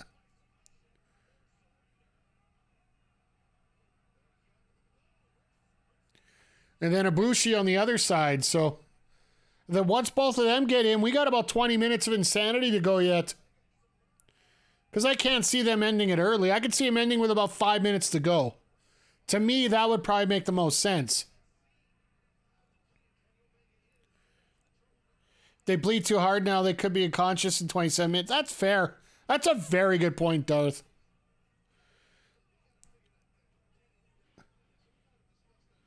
Because you got to think that a lot of these people here are easy bleeders. Like, I can't see a wrestler who opens them up quite often.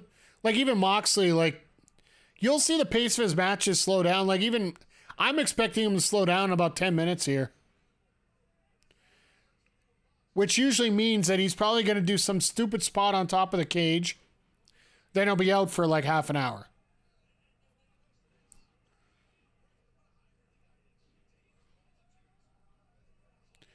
I love how Claudio stole the jacket. He's got Nick's jacket on.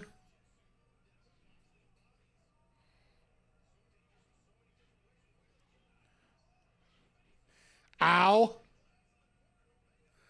Omega got glass out his ass. Ibushi's going to be so angry.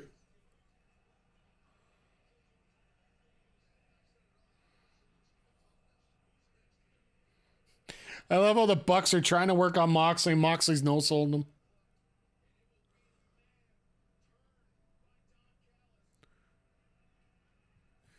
Like, look at these chairs. Seriously. I see that they got a black chair in the ring after. Do they bring these chairs up and give them to the ring announcer and say, hey, take this one. I need yours.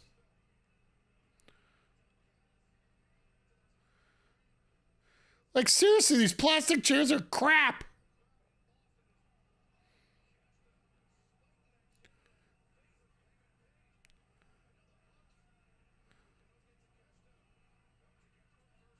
Whoa.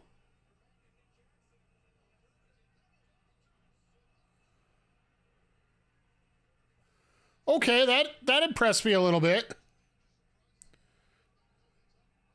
I do have to say, I do enjoy the fact that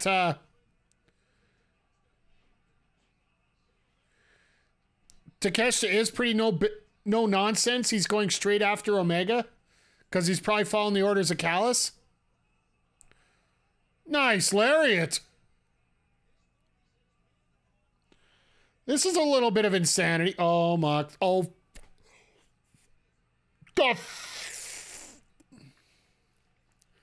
What in the flying?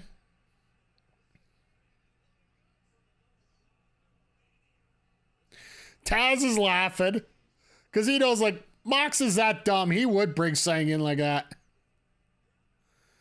The fuck? Pardon my... The wow. Like I said, the part where I feel I'm going to cringe over this.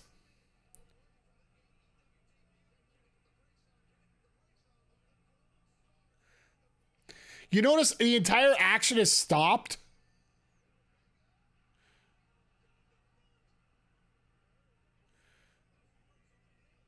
Moxley's going in it. Ah!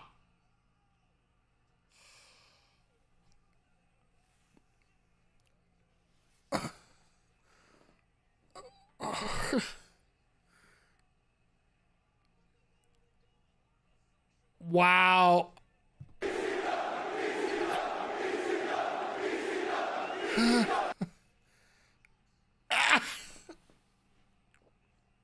Wow.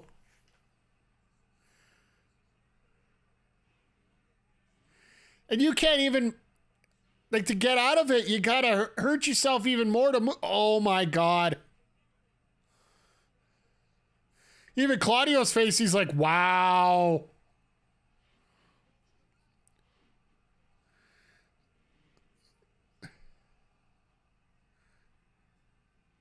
Now Omega's got to go meet Ibushi now.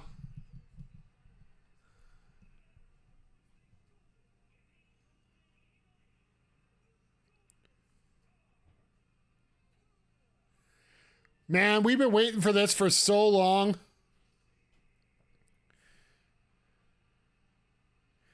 Does Ibushi come out that way or does he come the other? Oh, there he is.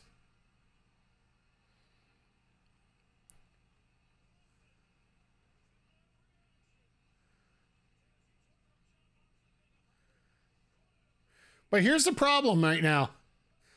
You got 4 partners who are absolutely getting the crap beaten out of them.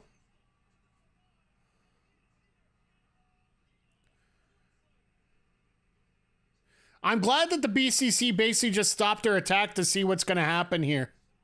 But at the same time, like, Ibushi, 4 of your buds are getting destroyed here. Your former partner, yeah, it's Jeff Hardy syndrome. He's just, and then start writing down.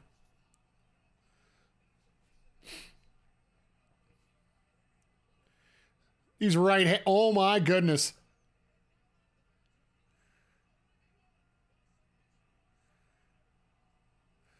All right, and we got, oh, for 5 cents.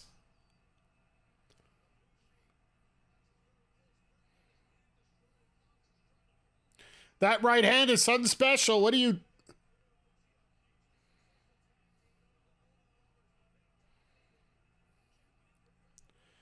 Too much sitting around trying to make moments for this match to be considered. Yeah, it's not going to be... It's not going to be an all-time favorite here. I guarantee that, but...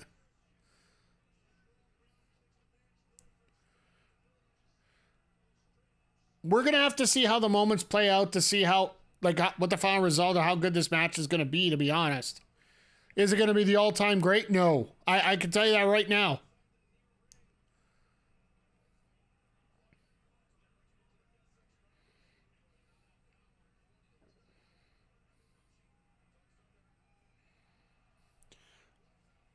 Pele kick over the top. I love that.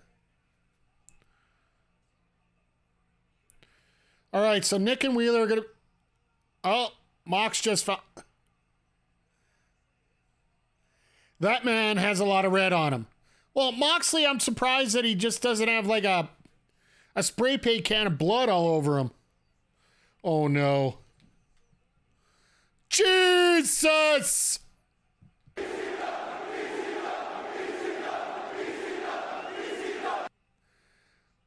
And pinfall won't do it, so you can't pin him on the...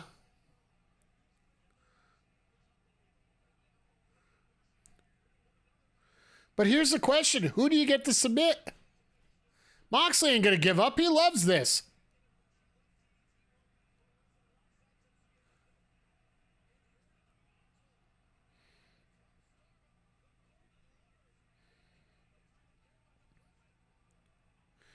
Like, Mox, get that freaking thing out. Yeah, thank you.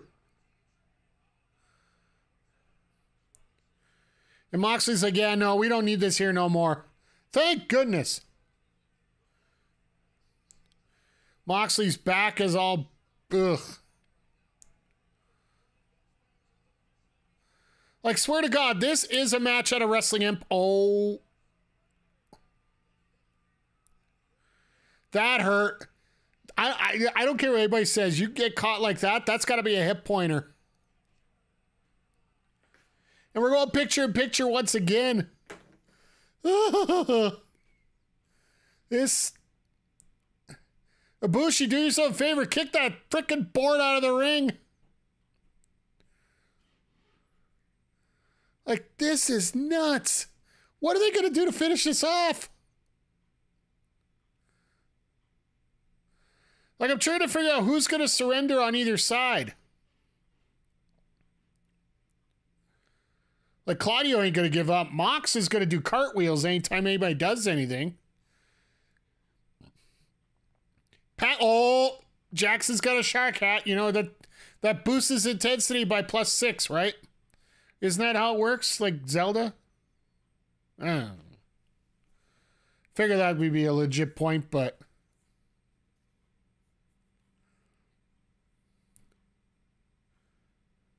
Oh, Yuta tried to put it on, it didn't fit. That's even worse. Now they got trash cans. I like how they set it up that the ring steps are actually inside on the one side.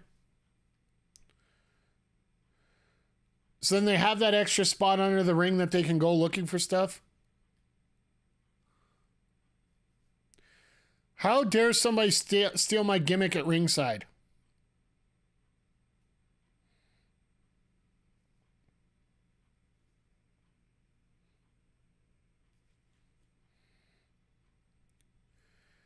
Jackson's just trying to get his senses about him there. Outside the ring. Moxley's taking a breather. Told you, he can only go for about 10 minutes. So it's got to start slowing. Oh, God. All right. Wheeler's going up. Wheeler's the sacrificial lamb. Last year, they had to finish on top of the cage, I believe. That was when, what was it, Kingston tapped out Jericho?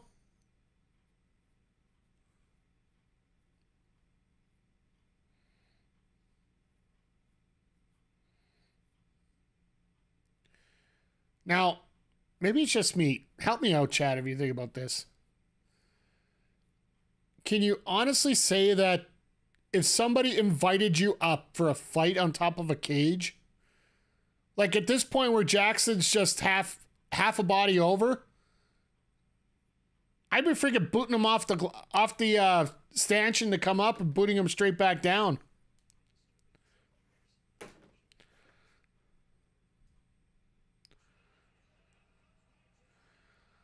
I'm a little worried just for the fact that they have the cage portion in the middle like that. I like the new structure, by the way. If you haven't noticed, this is different than last year. Last year it was all that grating on top. Oh no. He could theoretically do the Northern Lights and Northern Light him right over. Oh no, we're doing another. Come on.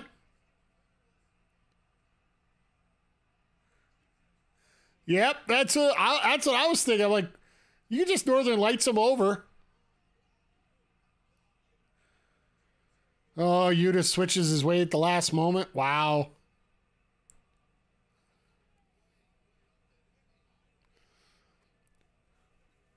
But I'm glad that they got that extra metal on top now. So guys can actually do moves up here.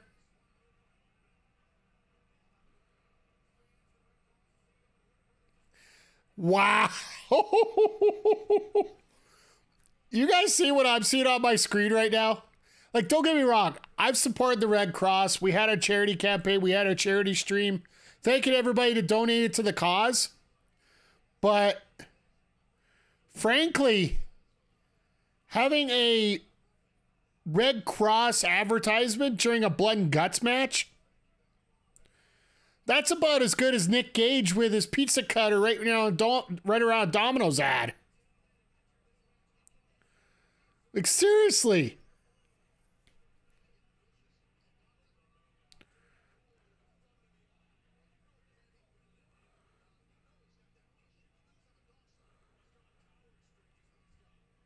Smart advertising, absolutely. We could have a Domino's commercial soon, maybe. I'm actually surprised we didn't get a Home Depot commercial when we had that bed of nails there. Except for the fact they're probably sold out. There's the pile driver, by the way, so we know that's still legal.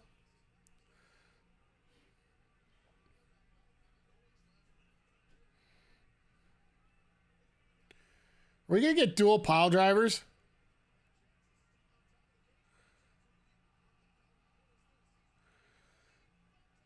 Tax from heaven! Whopper, whopper, whopper, whopper. Ow.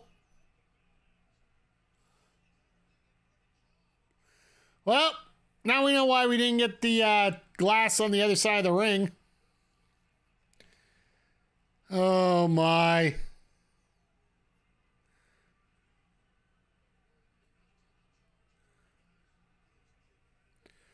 Like, Matt's doing his best to get down now. Nick's going nuts in the ring.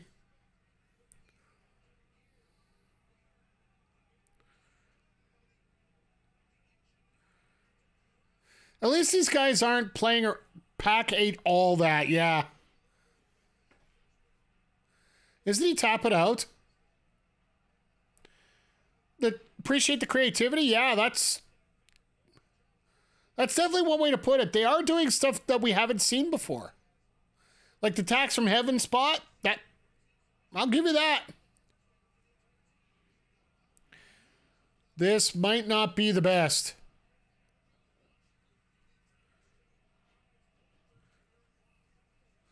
All right, this is something I can't stand right now with these fans. They want tables. Like, I respect. These thumbtacks are brought to you by Staples Office Supply Depot.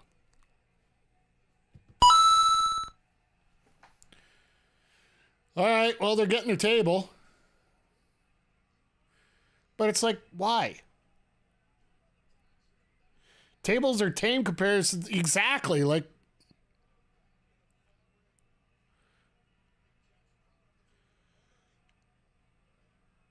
What an awful time to implement new safety rules, yeah.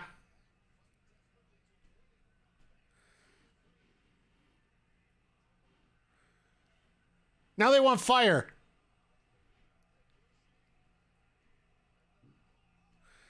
Now the fans want fire.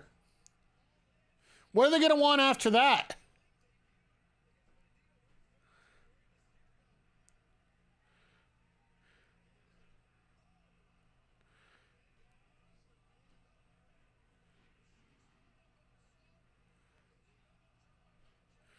PAC won't give up.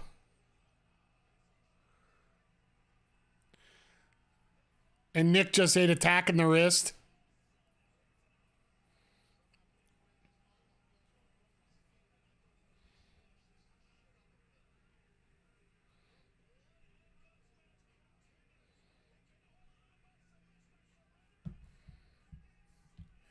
Now we got the submissions, and they're going to picture-in-picture, so we know they're not finishing. Fire is Cornholio on the stands? Fire! Fire! We want PTP for a bungle. Bungle, bungle, bungle, bungle. I do that way too well sometimes. It's one thing about deathmatch I never get. You want always the next step. Next thing you know, you're going to want nails in the table that's on fire. You want those nails on fire. This match needs a cattle prod.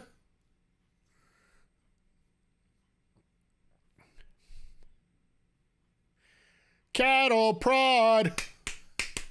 Cattle prod. Yeah, no, I don't. Ugh. I will admit, compared to previous years, this has been a little more. Needs more cowbell.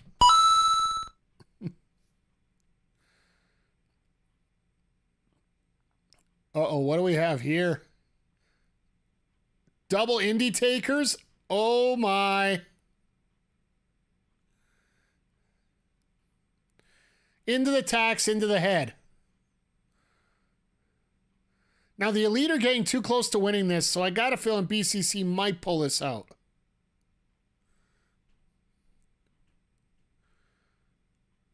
Like, holy hell, what a night. Like I said, this probably isn't going to be known as one of the best ever, but just because of the pacing of some of the spots.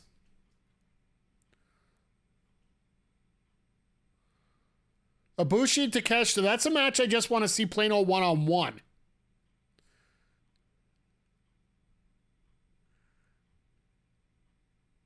What in the flying fudge?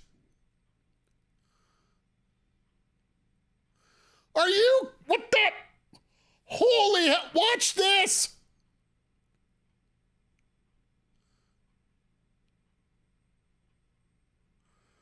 This is a glorified GCW match. Absolutely it is. But you just see what happened there? So, do yourself a favor, Zodiac. You're going to have to find a way to get the feedback. Ibushi and Takeshita just rolled into combination package pile drivers into each other. It's like a package tombstone. Yeah, like Takeshita hit one, Ibushi rolled through, and all of a sudden you have Ibushi hit one. Like both of them hit one, and the frick was that? I'm just glad they avoided attacks so nobody's going to get that injured. What am I saying, that injured?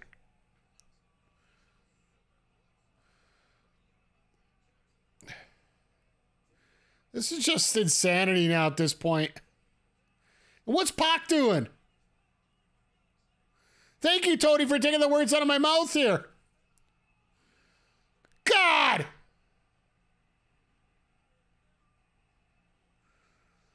Double stomp through the table in between the rings. I'm surprised the crowd isn't chanting they want fire out of that.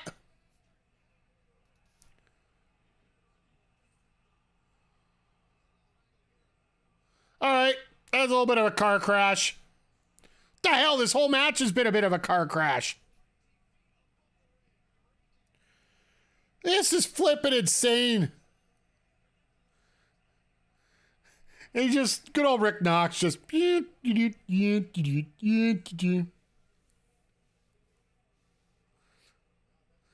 it's amazing. Once you, like, one thing you can't, Moxley, you don't put enough tax in you to make it a Shield after, okay? It's not good. Hot damn. Ah.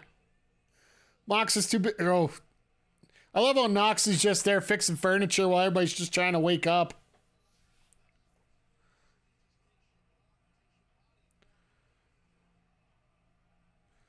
Well, at least they can copy this audio and maybe put it into an update on the game.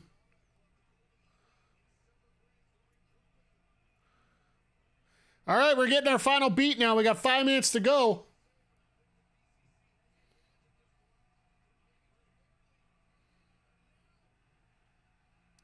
Hockey fight! They're crawling over around asking each other who's able to take the finish. That wouldn't surprise me.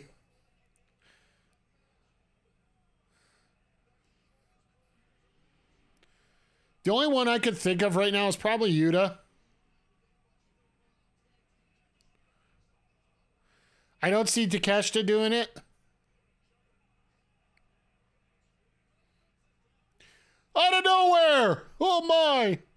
It's always Yuta. Oh, cameraman. Cameraman! Don't make Ibushi look bad.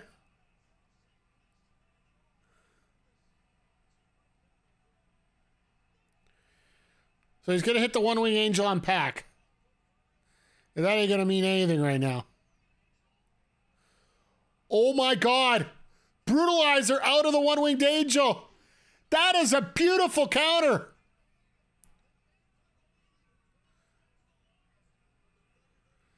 Abdominal stretch.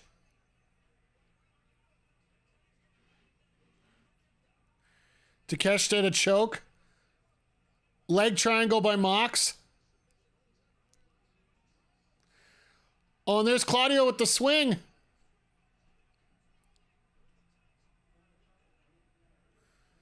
Knox, get in the other ring. He's going to tap out.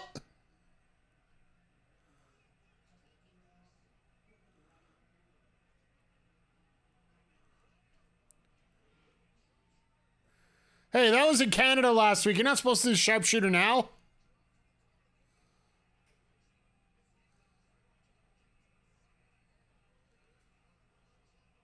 Knox, get in the other ring and check the other tap. What the hell? Oh, the ref's out there checking. Okay. And Claudio saying, no, screw you. I love this.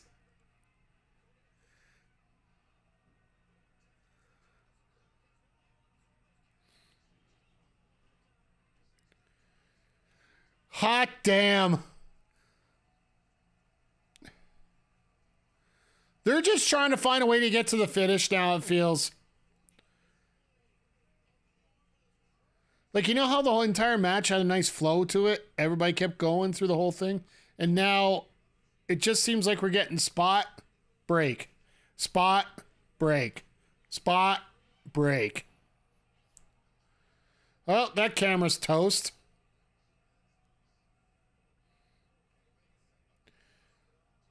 Omega's going to take the pin, maybe? Wouldn't surprise me.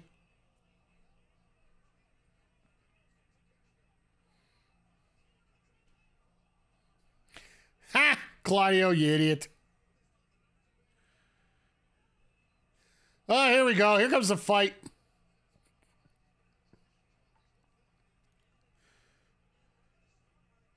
So now we're down to... All right, PAC walks away.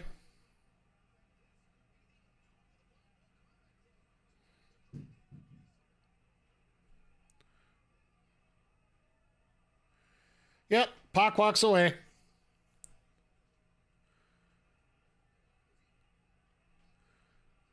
If he walks out, what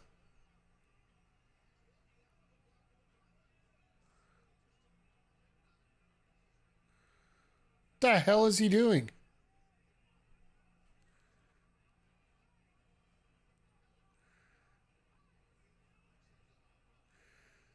It's not locked.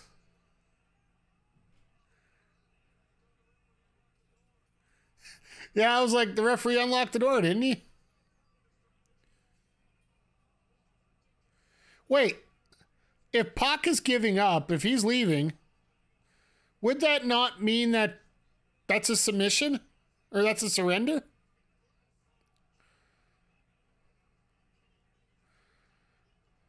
All right, I got a feeling you know where this is going. Doesn't matter who submits, they'll still guillotine Flair. Yeah, Jaeger, like, if somebody's giving up, they're literally giving up, right? They're giving up as in leaving.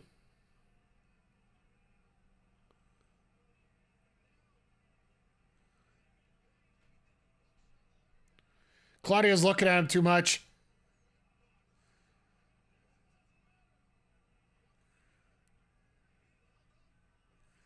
And Ibushi eats it. Oh! Okay. No, it's Wheeler. Wheeler's eating it. What's new? Wheeler's eating another one.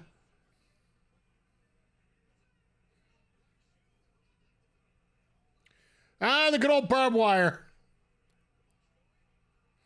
No handcuffs.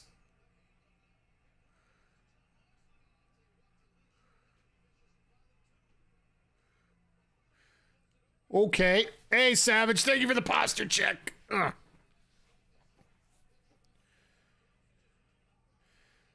Takeshita's walking out.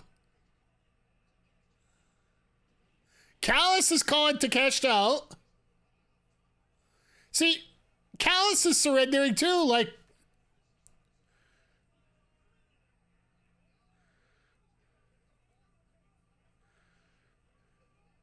Are they going to do the hangman spot?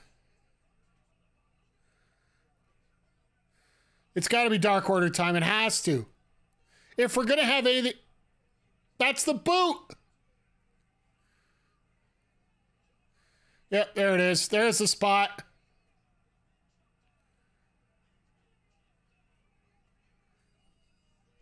Yep, that's what they call it.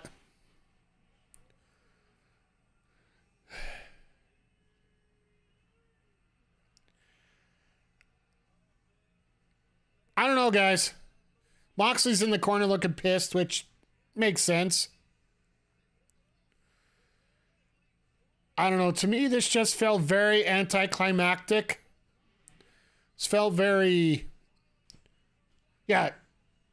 What you said, Zodiac, I completely agree. Like, this ending just... Even Omega's answer, like, got to deal with what you got to deal with. Like,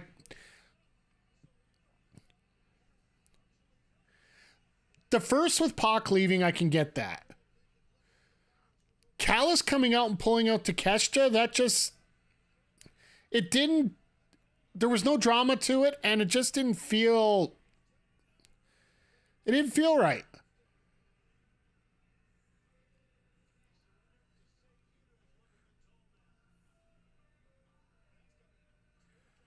Moxley also definitely kicked in the teeth by Ibushi. He's pissed.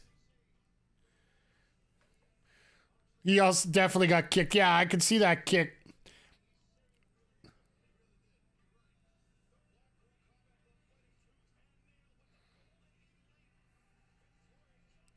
Slow start, great middle, slowish build to the end, crap end. Yeah, like...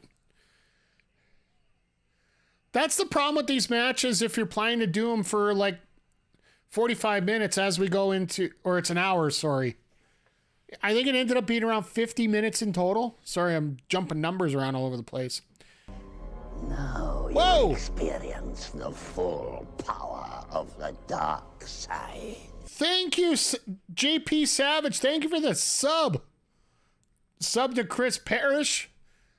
Thank you. I appreciate it. Good to get somebody else here in the Players Club. Where the punch is a lot sweeter. The view's a lot brighter. You get a lot more AEW emotes. If you haven't seen those there, they are available for you. Wow. Let's face it. It was okay. This whole show was just, it was okay. Flat start. The Jungle Boy Jack Perry match. Don't want to call him Jungle Boy anymore. Hook Jack Perry match was one of the most cliche endings there with the title belt and low blow and all that stuff.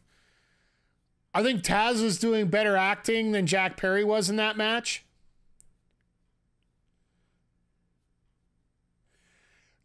The middle match was Baker in a squash. Baker always looks great. That's just me. But the tag match was good. High quality TV. Cole MJF. It was a great match. It was a very good match. Very good finish. And we're getting a good story. Now we're starting to see the cracks in that story. So that worked out really well as well. And yeah, we summed up what we thought about Blood and Guts here. It was a decent start. But right where they had to wait for the Ibushi entrance, I think is pretty much where it started to spiral downhill, and then it just, that ending to me, just too much convolution and too much crap. And Zodiac, the reaction by BCC doesn't indicate defeat. This is the type of match where you want all competitors to look destroyed, like that FTR BCC or Bullet Club Gold match. Yeah, that didn't happen, so it feels off. Moxley in that corner sort of feels like